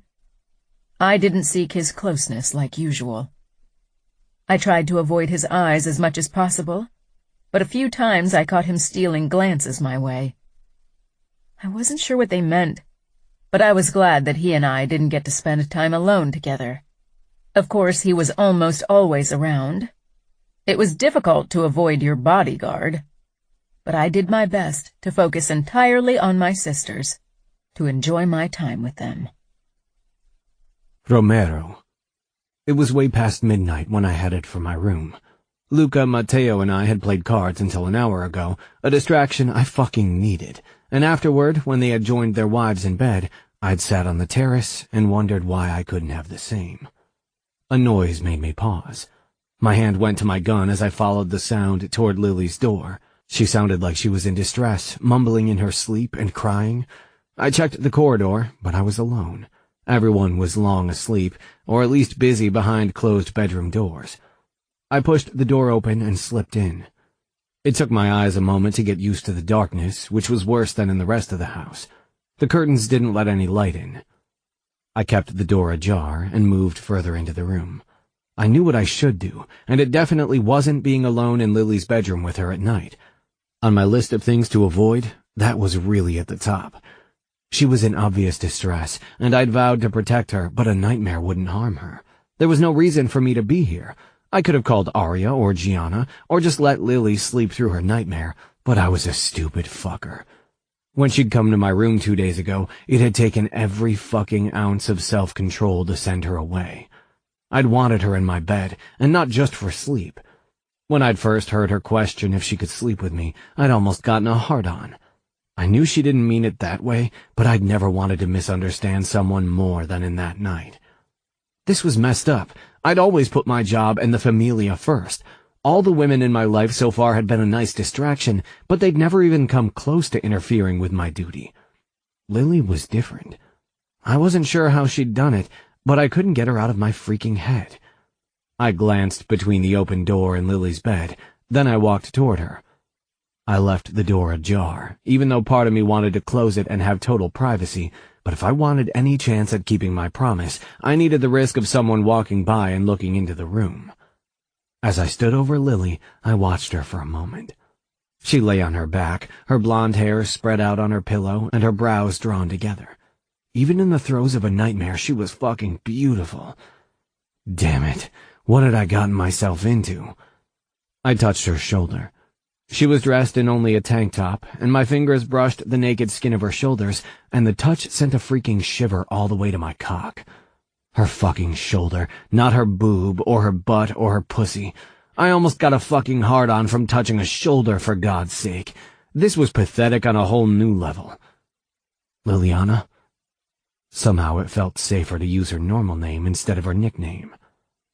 Her eyes moved under her eyelids, and she stirred under my hand, but still didn't wake. I gently touched the side of her neck, feeling her pulse flutter under my fingertips. "Lily," I said a bit louder. She jerked, and her eyes flew open, staring straight at me. "Romero?" she whispered in a voice still heavy with sleep. I wanted to kiss her so badly. Liliana. Someone touched my throat, tearing me from sleep. I opened my eyes, but it took a few seconds before my brain registered what was before me. Romero. Romero? Maybe I was still dreaming. It was definitely an improvement over my previous dream about my mother, who had talked to me with lifeless eyes about happiness. "It's okay," Romero said in his deep voice. I looked around. "You are in my room." I sounded like a moron, but I was stunned. After all, he'd as good as thrown me out of his room 2 days ago, and now he stood in my own. A bit of a twist I hadn't expected. Not that I minded. Romero's lips twitched as if he wanted to smile, but then he became serious again. Sometimes I thought he tried to keep in his smiles because he worried that if he allowed that kind of emotion, all of them would come up. "You had a nightmare. I decided to wake you." I nodded. He stood beside my bed, half bent over me. If I'd reached out, I could have grabbed his neck and pulled him down. My fingers itched to do just that, but I hadn't forgotten his rejection not too long ago. He needed to make the next step, and I wasn't sure if coming into my room to wake me from a nightmare counted as one. I wanted it to. I sat up and my blankets fell down to my hips. I wore only a flimsy camisole. Romero's eyes followed the movement and lingered on my chest. Thanks for waking me. I had a dream about my mother. I wasn't sure why I said it. My nightmare was the last thing I wanted to think about, much less talk to Romero about. His eyes returned to my face. Sometimes I thought I could drown in them. When he was around, I felt so happy and light. Somehow I knew he was the one, the person I was meant to be with. I'd known it pretty much from the beginning. If there was something like fate, then this was it. Romero brushed a strand of hair from my forehead, and I leaned into the touch. Somehow he was closer now. You miss her. I nodded. I did, but her last words haunted me more than her death. Her sadness over the things she'd missed, the longing in her. I didn't think I could ever forget that. Romero and I locked gazes and just stared at each other. In the dim light spilling from the corridor, I could see the conflict in Romero's eyes. I wanted to lean forward, but I stopped myself. I had to be strong, had to have some self-respect. I was about to say something, anything, to stop the mounting tension, but then Romero leaned down and kissed me. I hadn't expected him to, and gasped against his lips. But my surprise lasted only a couple of seconds before I wrapped my arms around his neck and kissed him back with everything I had. He put one knee down on my bed beside me and cradled my head. His kiss banished the last of my tiredness and the lingering sadness from my dream. I wasn't sure how long we kissed, Romero kneeling on the bed and I half sitting, but I came more alive with every second. Eventually, I pulled back, my breathing harsh. There was an insistent pounding between my legs, but I knew it would have been wrong to take things further tonight. Romero stroked my cheek and was about to straighten, but I caught his arm. I don't want to be alone tonight. I waited for protest, but it didn't come. My heart dropped when he walked toward the door. Would he leave without a word? Instead, he closed the door silently before he returned to the bed. With every step that he took in my direction, my heart seemed to swell with emotion. Romero removed his gun holster and put it down on the nightstand, then slipped out of his shoes. I scooted to the other side of my bed to make room for him, excitement fluttering in my chest. He didn't slip under the covers with me as I'd hoped. Instead, he stretched out on top of it. I peered over my shoulder at him. He looked tired, even more tired than I felt. He smiled. It looked almost resigned, with a hint of regret. He snuck his arm around my waist and hugged me to his body, my back pressed against his chest, with the blankets between us. I wanted that barrier gone, but decided to let him have his way for tonight. I'd won a small battle. The war could wait. Despite the material bunched between us, I was fairly sure I could feel how much our kiss had affected Romero. Smiling to myself, I closed my eyes. Thanks for staying with me. Romero kissed the back of my head. Get some sleep. I'll keep the nightmares away. I know you will, I whispered. When my alarm woke me the next morning, I was alone in bed. I sat up and pressed the button that let the curtains glide open. Blinding light greeted me, and I quickly squeezed my eyes shut.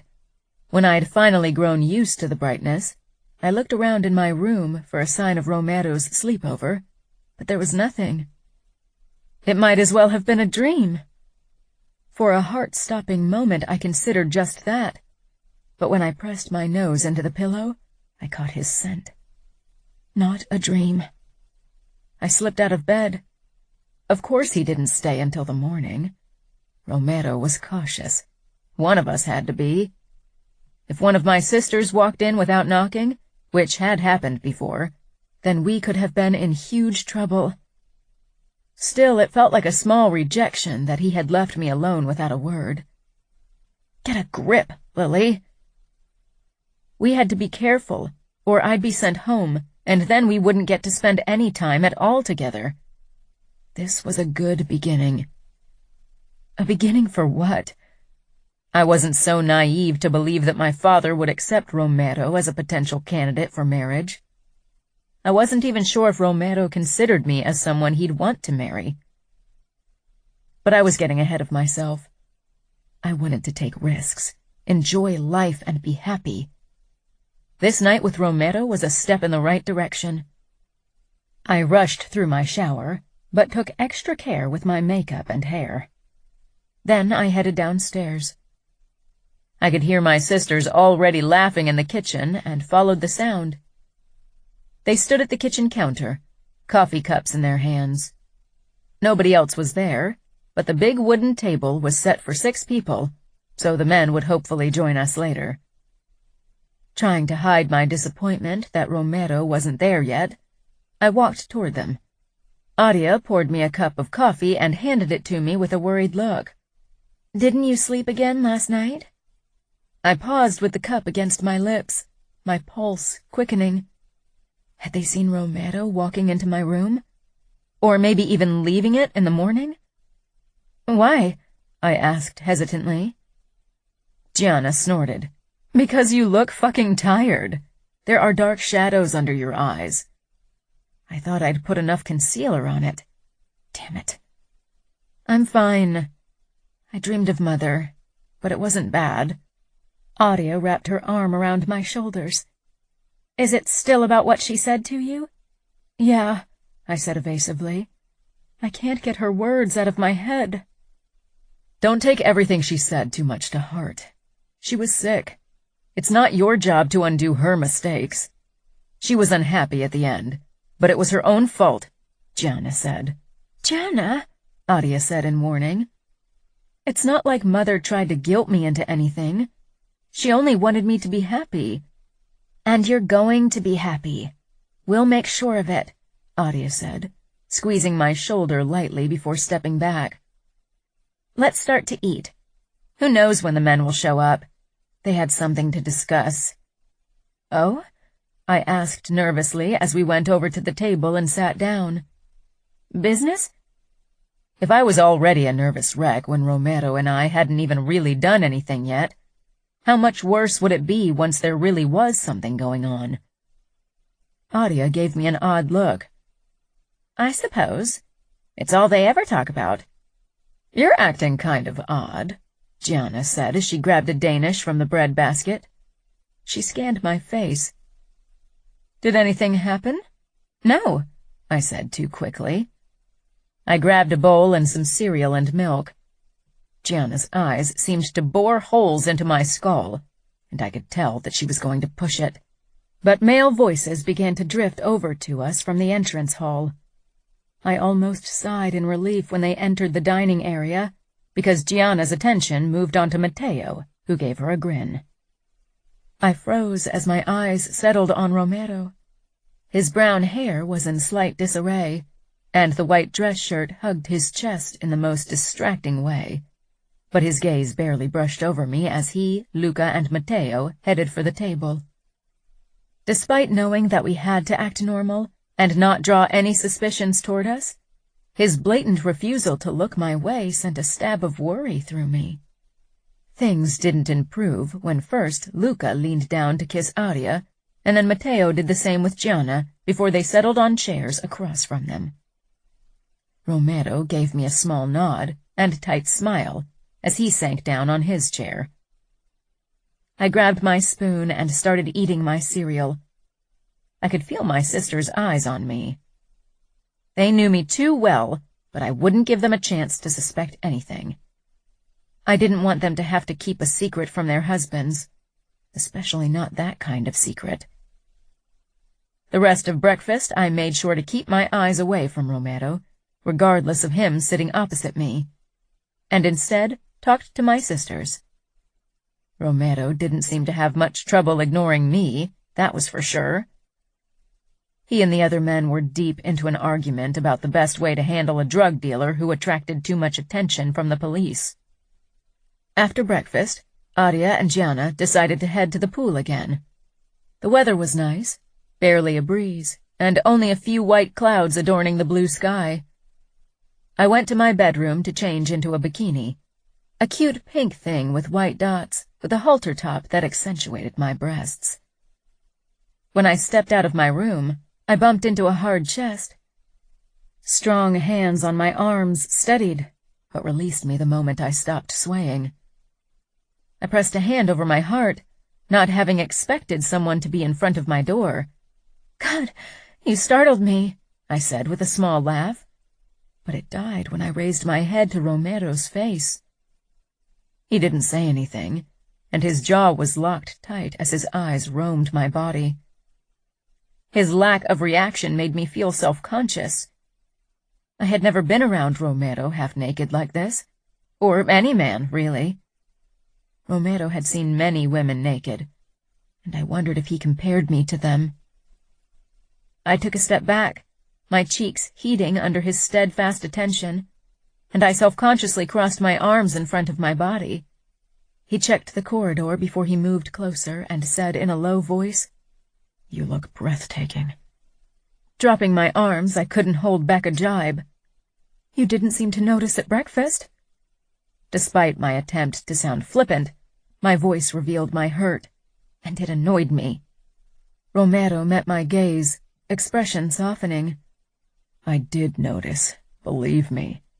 It's impossible not to, Lily," he said quietly. We were alone in the corridor, and standing close enough that I could smell his aftershave. "I didn't want to ignore you, but we don't have a choice. This has to stay a secret." "This?" I asked. "What exactly is this?" We had hardly done anything yet. We'd kissed 3 times, but that was it. His shoulders tensed as if he didn't want to put a label on us. "I don't know. Maybe nothing. But I want you, Lily. I can't get you out of my head. No matter what I do, there's always you." I exhaled. It felt as if a huge rock had dropped off my shoulders. So it wasn't just me. "You want me?" I echoed, tilting my head up to peer at him through my lashes. Romero's eyes traveled the length of my body again, and it made me tingle all over. How would it feel if he touched every spot his eyes had wandered? He let out a small, dark laugh. "Oh, yes." "I want you too. So what are we going to do now?" I took a step closer until there was barely room between us, and I dipped my head back to stare up into his face. He didn't touch me, even though I wanted him to, but his eyes lingered on my breasts, and now that he wasn't masking his emotions, I saw the hunger in his expression. "What I want to do is take you into your bedroom and rip off your bikini, then taste every inch of your skin. I know you'll taste absolutely perfect." I hadn't expected him to be so direct, and my face exploded with heat. "Why don't you find out?" My attempt at a seductive whisper came out breathless, almost shy. Romero touched his fingertips to my heated cheeks. "So innocent." He shook his head, and I could tell he was about to pull back physically and emotionally. I leaned against him, my breasts flush against his strong chest. "I don't want to stay innocent, Romero." "Damn," Romero muttered. He cupped the back of my head and tilted it to the side. Then he bent down and pressed an open-mouthed kiss over my pulse point, before he traced my jugular with his tongue. I let out an embarrassing moan as my core tightened with arousal. I tipped my head further to the side, giving him better access. But he had moved on from my throat and kissed my lips. I pressed myself against him even harder. His shirt felt cool against my naked skin. A noise from somewhere in the house made us jump apart. There was no one in the corridor, but it was a good reminder that we needed to be careful. After another glance down the corridor, Romero cupped my cheek again. You do taste as perfect as I thought. I smiled. You haven't even tasted all of me. My cheeks flamed when I realized what I'd said and how Romero would understand it. Romero's eyes darkened with what I suspected was desire. I intend to. Trust me. I shivered. You do? God, yes. He sighed, then took a step back. But we need to be careful. This is a dangerous path we're on. I know, but I don't care. I want this. Romero kissed me again. He shook his head. I don't know how you did it, but I can't get you out of my fucking mind. And now this. He gestured at my bikini. You're lucky you can't read my mind. You'd be shocked. Not as shocked as you, if you could read my mind, I said with what I hoped was a seductive smile.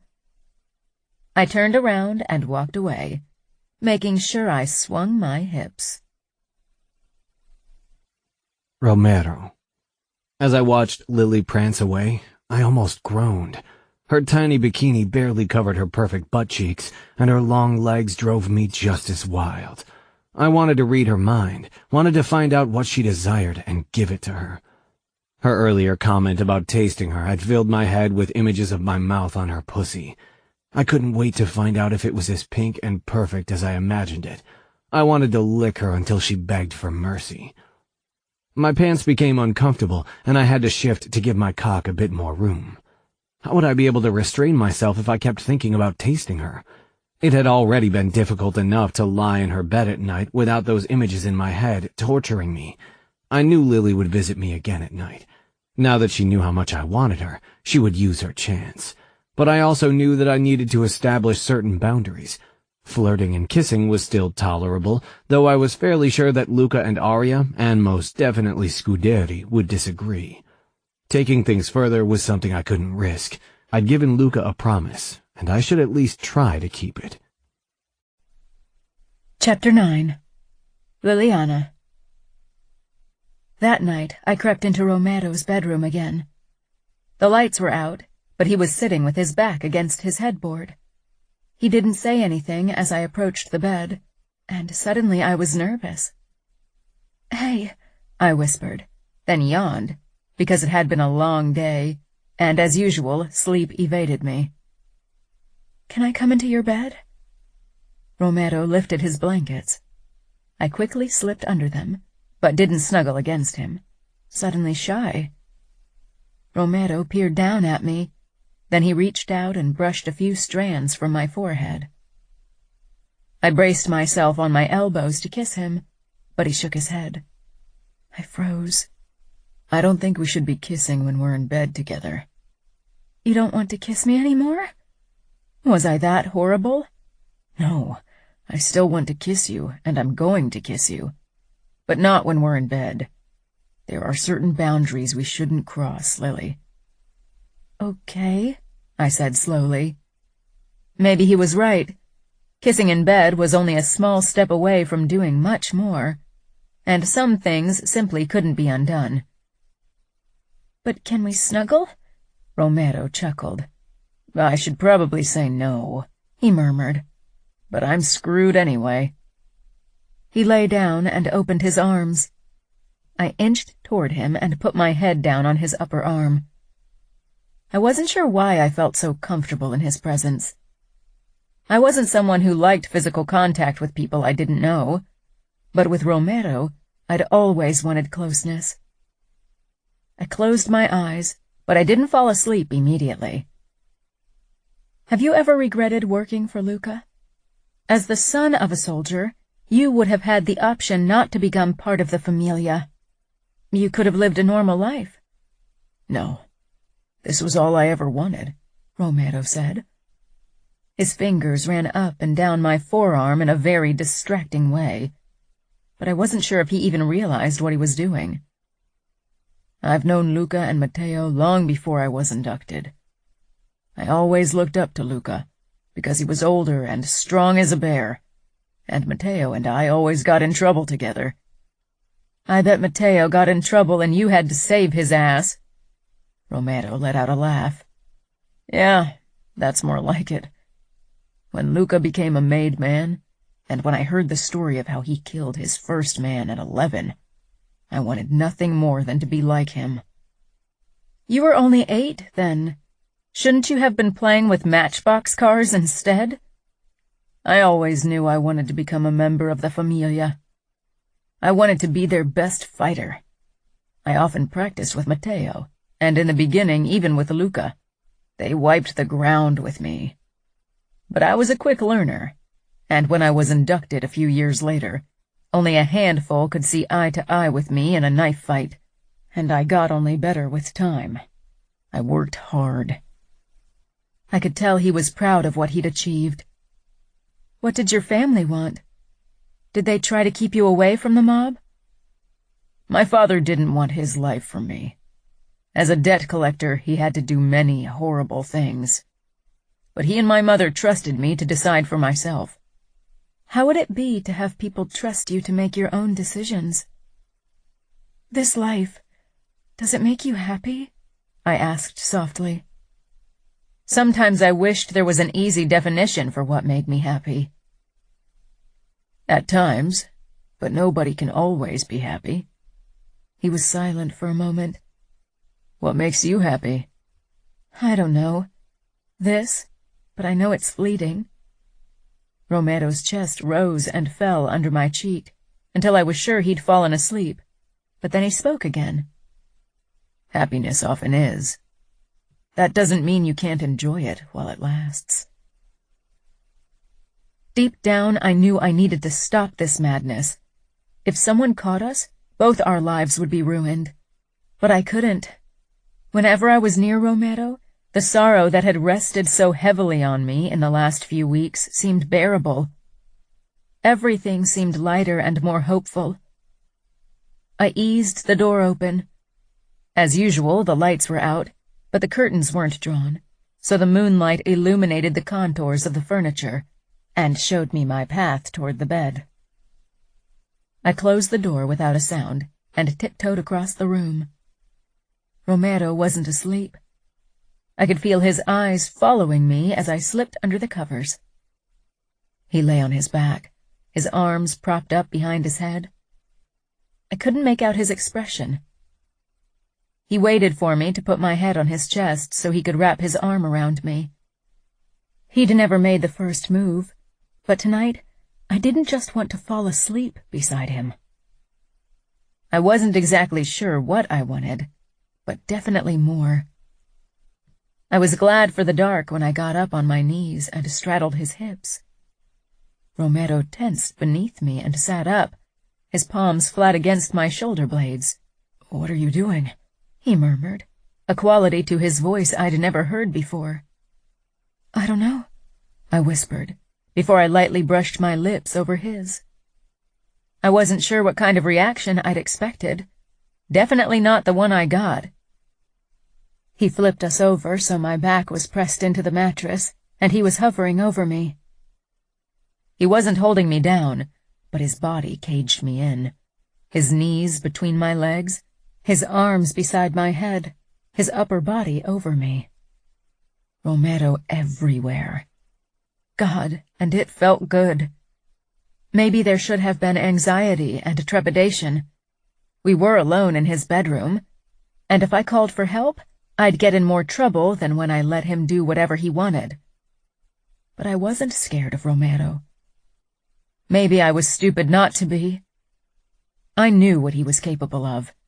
He was a killer, and he was a grown man who'd had many women before me who delivered when they offered their body to him.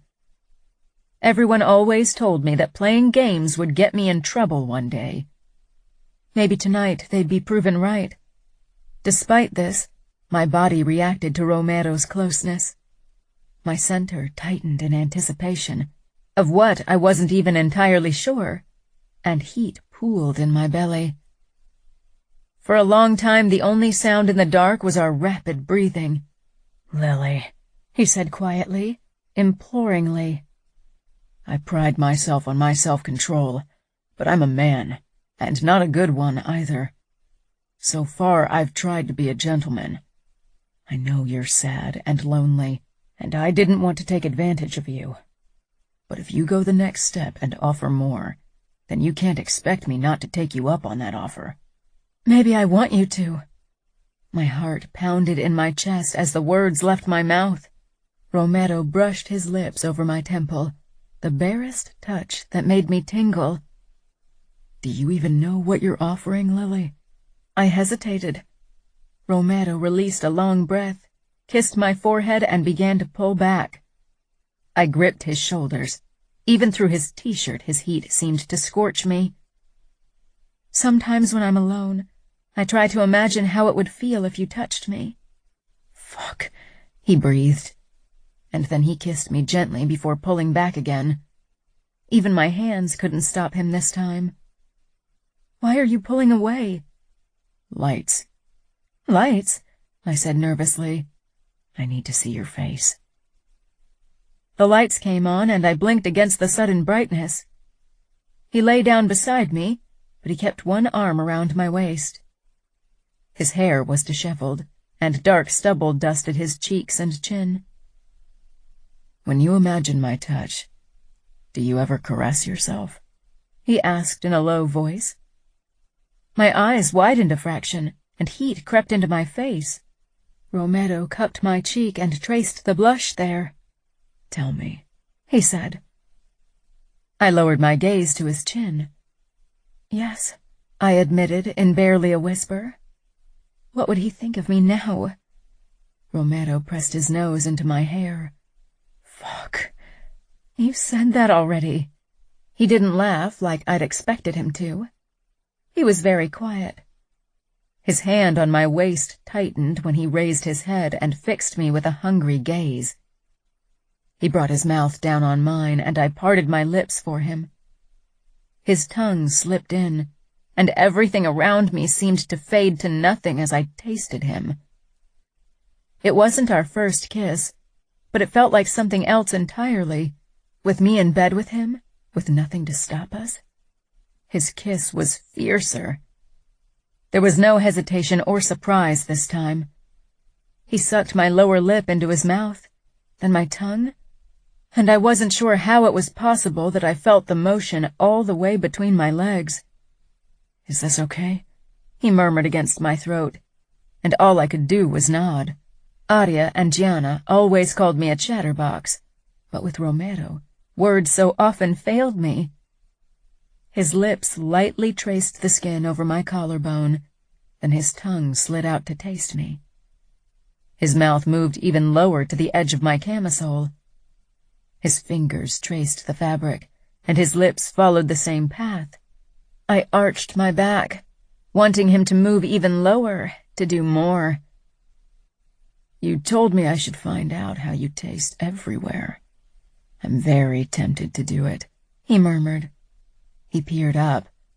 His eyes had a predatory look in them. The only expression that had ever come close was when he'd been down in the basement with the Russians. There was something dark and unhinged in his brown eyes, but this time I wasn't afraid. "What do you want?" he asked roughly. If only I knew. "More," I said softly. Romero lowered his gaze to my chest. My nipples strained against the thin material of my camisole, hard and aching for attention. Romero lightly traced his thumb over one nub, and I gasped. "Like this?" he asked. I nodded furiously. "More." Romero chuckled, and the sound made me ache even more for his touch. He took both of my nipples between his thumbs and forefingers, and lightly twisted them back and forth through the silk. I squeezed my eyes shut at the sensation between my legs. I pressed my thighs together, desperate for some kind of relief. Romero cupped my nipple with his lips, sucking it gently into his mouth. For some reason, the fabric seemed to heighten the sensations even more. I was close to exploding. His hand brushed my hip bone before it moved under the hem of my camisole and softly traced my stomach. Goosebumps covered my skin at the light touch. He released my nipple, but the wet fabric of my camisole stuck to it. I couldn't believe this was finally happening. Romero moved on to my other nipple and repeated the same procedure. I rubbed my thighs together. The tension between them was almost unbearable.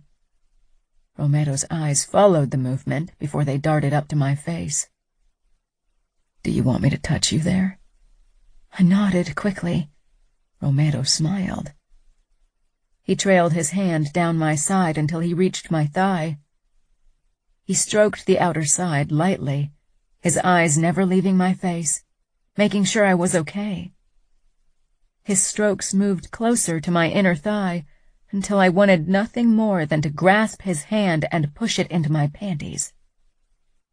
As if he could feel my impatience, Romero tugged lightly at my shorts.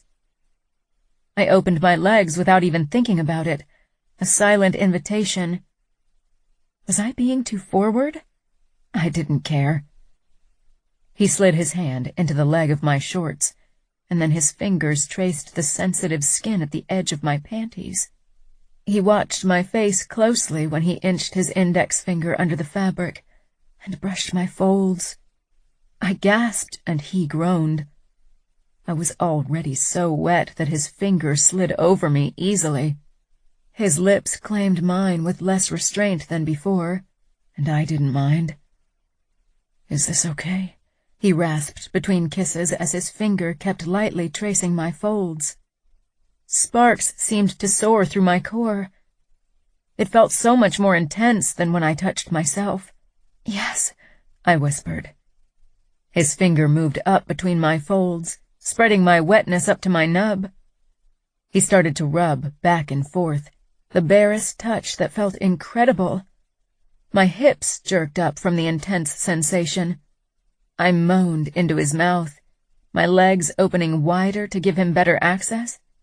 He kissed my neck, then he sucked my nipple into his mouth again, soaking my camisole even more. His fingers between my legs drove me higher and higher. "You feel so good, Lily, so soft and wet and warm," he murmured. I whimpered in response. Hearing him say those words made me relax further under his touch. He was gentle and unhurried. I ran my hands over his back and hair, wanting to feel as much of him as possible, wanting to have him closer in every way possible. I'd always wanted him, and my sisters had often told me that feeling would cease with time. But my want had only grown. I didn't think it would ever stop, not that I wanted it to. Romero's other hand moved to the edge of my pajama top and inched it down, freeing my breast. I had to fight the urge to cover myself up. For some reason, it was more difficult to bear myself to his eyes than to have him touch me in my most private place. Embarrassment flew out the window when Romero lowered his head and captured my nipple between his lips. At the same time, his finger on my clit started moving faster. I shivered. His tongue licked my nipple lightly, and it felt even better without the fabric as a barrier. My embarrassing moans and breathless sighs became dangerously loud, so I pressed my lips together, trying to hold the sounds in. But everything Romero did felt so good. Romero released my nipple. "I wish I could hear your moans. I love the sound." I lifted my head. "Really?" Romero smiled a smile I'd never seen before. It was darker, more dangerous, and indescribably sexy. "Really? Can't you feel how much I love this?" He pressed a bit tighter against me, and something hard and hot dug into my leg. I couldn't believe I'd done this to him.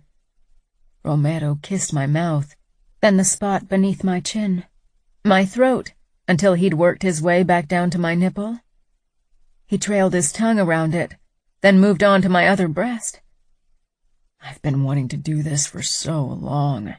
Fuck. I don't care that it's wrong, that it goes against my promise. I can't resist you. Hearing him say that felt like the ultimate triumph, and when he sucked my nipple back into his mouth, I fell apart, arching up, not caring when Romero pulled back to watch me. I stifled my cries in the pillow, knowing we had to be careful, and I was being embarrassingly loud as waves of pleasure filled me. I lifted my head when I'd calmed down and smiled at Romero. Wow. Romero kissed my throat. Yes. Wow. Watching you was fucking amazing. I raised myself on my elbows, my eyes moving down to the bulge in his boxer shorts. I'd been wanting to see him naked again ever since I watched him shower. After a moment of hesitation, I reached out and rested my palm against his erection. Even through his boxers, he felt incredibly hot. Romero held his breath, his muscles becoming taut with tension. I'm not sure that's a good idea, he said in warning, but he grew even harder beneath my touch. I searched his eyes, wondering what had made him say it. Was he worried he'd lose control? I trust you, I admitted. He closed his brown eyes, and when he opened them again, they were even warmer and gentler than before. But I caught the hint of something darker in them as well. I want to do it, I added. Romero didn't protest. Instead, he sat back against the headboard before he lifted his hips and pulled down his boxers. His erection sprang free. Last time I hadn't been this close, and nerves and excitement curled in my stomach as I took in the sight. His girth was impressive. My first time with Romero would be painful, no doubt, but that was something I wouldn't have to worry about.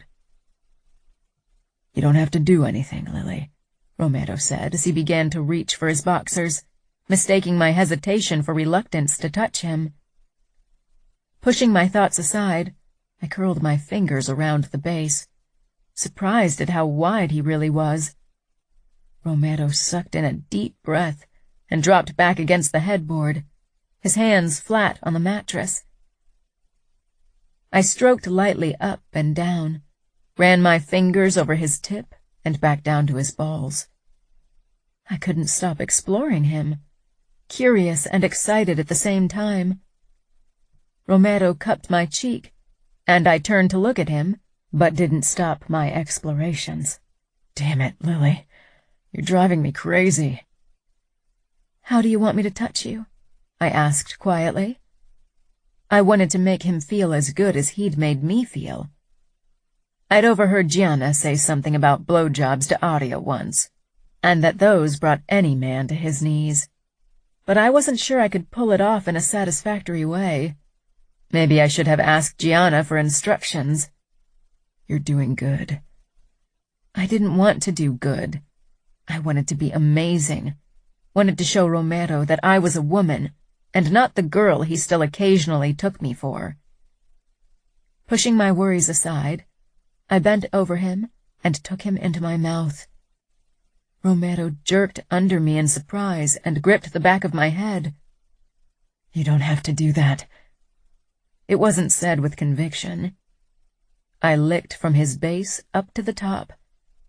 He didn't taste of anything, except for the tip where a few droplets had gathered. I licked them away without thinking. Romero cursed, raking his hand through my hair. Am I doing this right? I asked after a couple of minutes. Fuck yes. You don't even know how hard it is not to thrust into your mouth. If that's what you want, you can do it. No, not today. Take your time and do what you like. I'll enjoy it all, trust me, he said in a low voice. And so I did. I licked around his tip and took him into my mouth, trailed my tongue along his length over and over again. Romero didn't make a lot of sounds, but his hand in my hair tightened, and he sucked in his breath every now and then. I'm going to come, he warned. I sucked harder, gripping his thighs to find better leverage. And then Romero came with a low groan. I kept him in my mouth, waiting for him to go soft, but he didn't. He wasn't as hard as he'd been, but he definitely wasn't soft. I released him and swallowed, still unsure if I liked the taste or not. My cheeks were hot as I met Romero's gaze, and I shivered under the force of his expression, dark and hungry. But then it softened as his thumbs stroked my mouth. I meant that as a warning. You didn't have to swallow, Lily, Romero said. He gripped my waist and pulled me against him before he kissed me softly. Are you okay? Or was it terrible for you? I shouldn't have allowed you to go this far, he said, voice thick with guilt. My brows puckered. Terrible? No, why? I wanted to make you feel good. I don't mind it when you come in my mouth. Romero let out a breathless laugh. Don't say those things to me. I won't be able to focus anymore. I grinned, then my gaze flitted down to Romero's erection again. Why isn't it going soft? I could see Romero's confusion.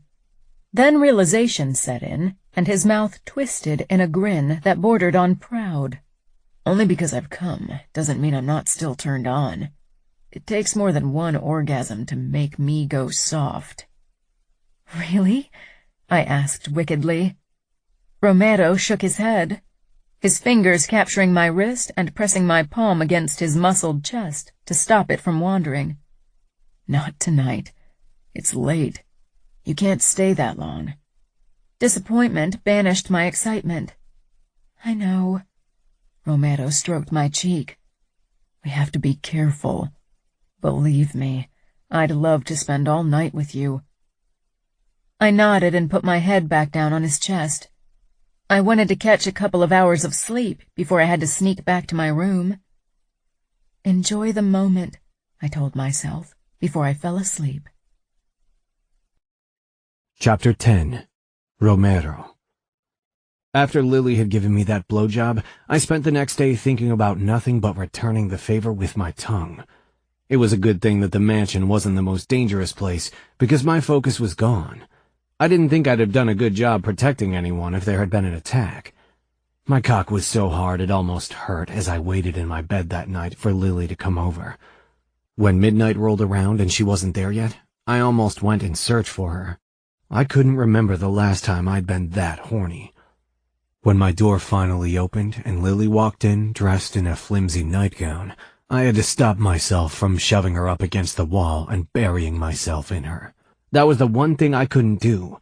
Many borders had already been crossed, but that was where I had to draw the line. Lily hopped into bed and kissed me eagerly. It seemed I wasn't the only one who'd waited for this. Gianna and Matteo were in the corridor, so I had to wait, she said, her fingers already traveling over my chest and down my stomach toward my dick. I loved her touch, but it was my turn. I grabbed her and flipped her on her back. She gasped in surprise. I hooked my hands in her waistband and slid her panties down her legs. Then I paused. This was still new for Lily. I couldn't treat her like the women I'd been with before. Is this okay? She lifted her legs to help me pull her panties over her feet. She nodded quickly. There was only need in her eyes. I smiled as I stroked her soft calf before I shifted it to the side so I could position myself between her legs, and a hint of embarrassment showed on her beautiful face, but I didn't give her time to think about it. She had nothing to be embarrassed about. I lowered myself to my stomach, pushed her legs farther apart, and after a moment to appreciate the sight of her arousal, I took a long lick. Lily let out a gasp, her hand flying to the back of my head. Romero, she said in wonder, and my fucking heart swelled at hearing my name from her lips. I moved my tongue slowly up and down, and damn it, she tasted even better than I'd imagined. She was coming quickly undone, trembling and gasping, so I pulled back and planted a few kisses on her inner thighs and trimmed curls. I didn't want her to come too soon.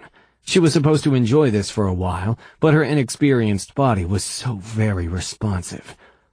I dipped my tongue back in, and my cock twitched when she let out a long moan, legs falling open to give me better access.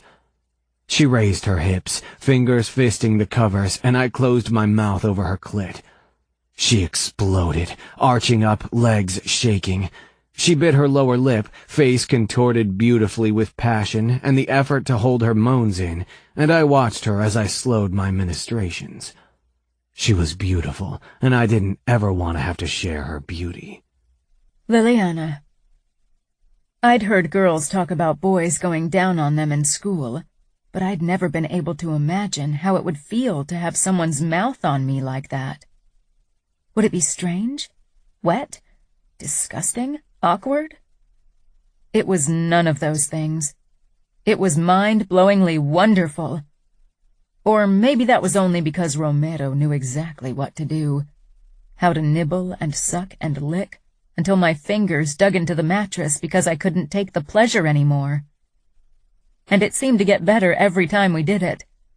Weeks passed, and every night Romero pleasured me with his mouth. He seemed to enjoy it as much as I enjoyed going down on him. Tonight, he was taking his time, and I had no mind to rush him. It felt too good. Romero's stubble scratched me lightly at times, and that intensified the sensations even more. He lifted his head, and I huffed in protest. He chuckled, but didn't lower his mouth.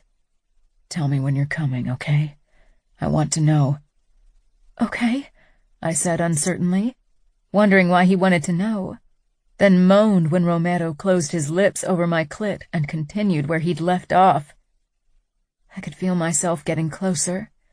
My thighs began to quiver. "I'm coming," I gasped, too caught up in my pleasure to be embarrassed about it. Romero's finger brushed my opening, and then he slid it in. I arched off the mattress. There was a flicker of pain, but for some reason it made me come even harder. Eventually I lay motionless on the bed, trying to catch my breath. Romero blew out a harsh breath. "God damn it. You're so tight." I couldn't say anything in response, too overwhelmed by the feeling of him in me.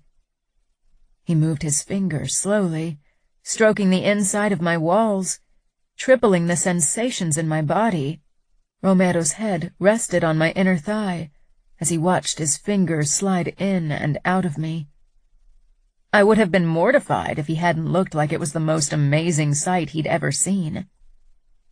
He curled his finger, and my hips bucked off the mattress as I gasped in surprise, and another orgasm rocked through me. His eyes on me, he pulled his finger out and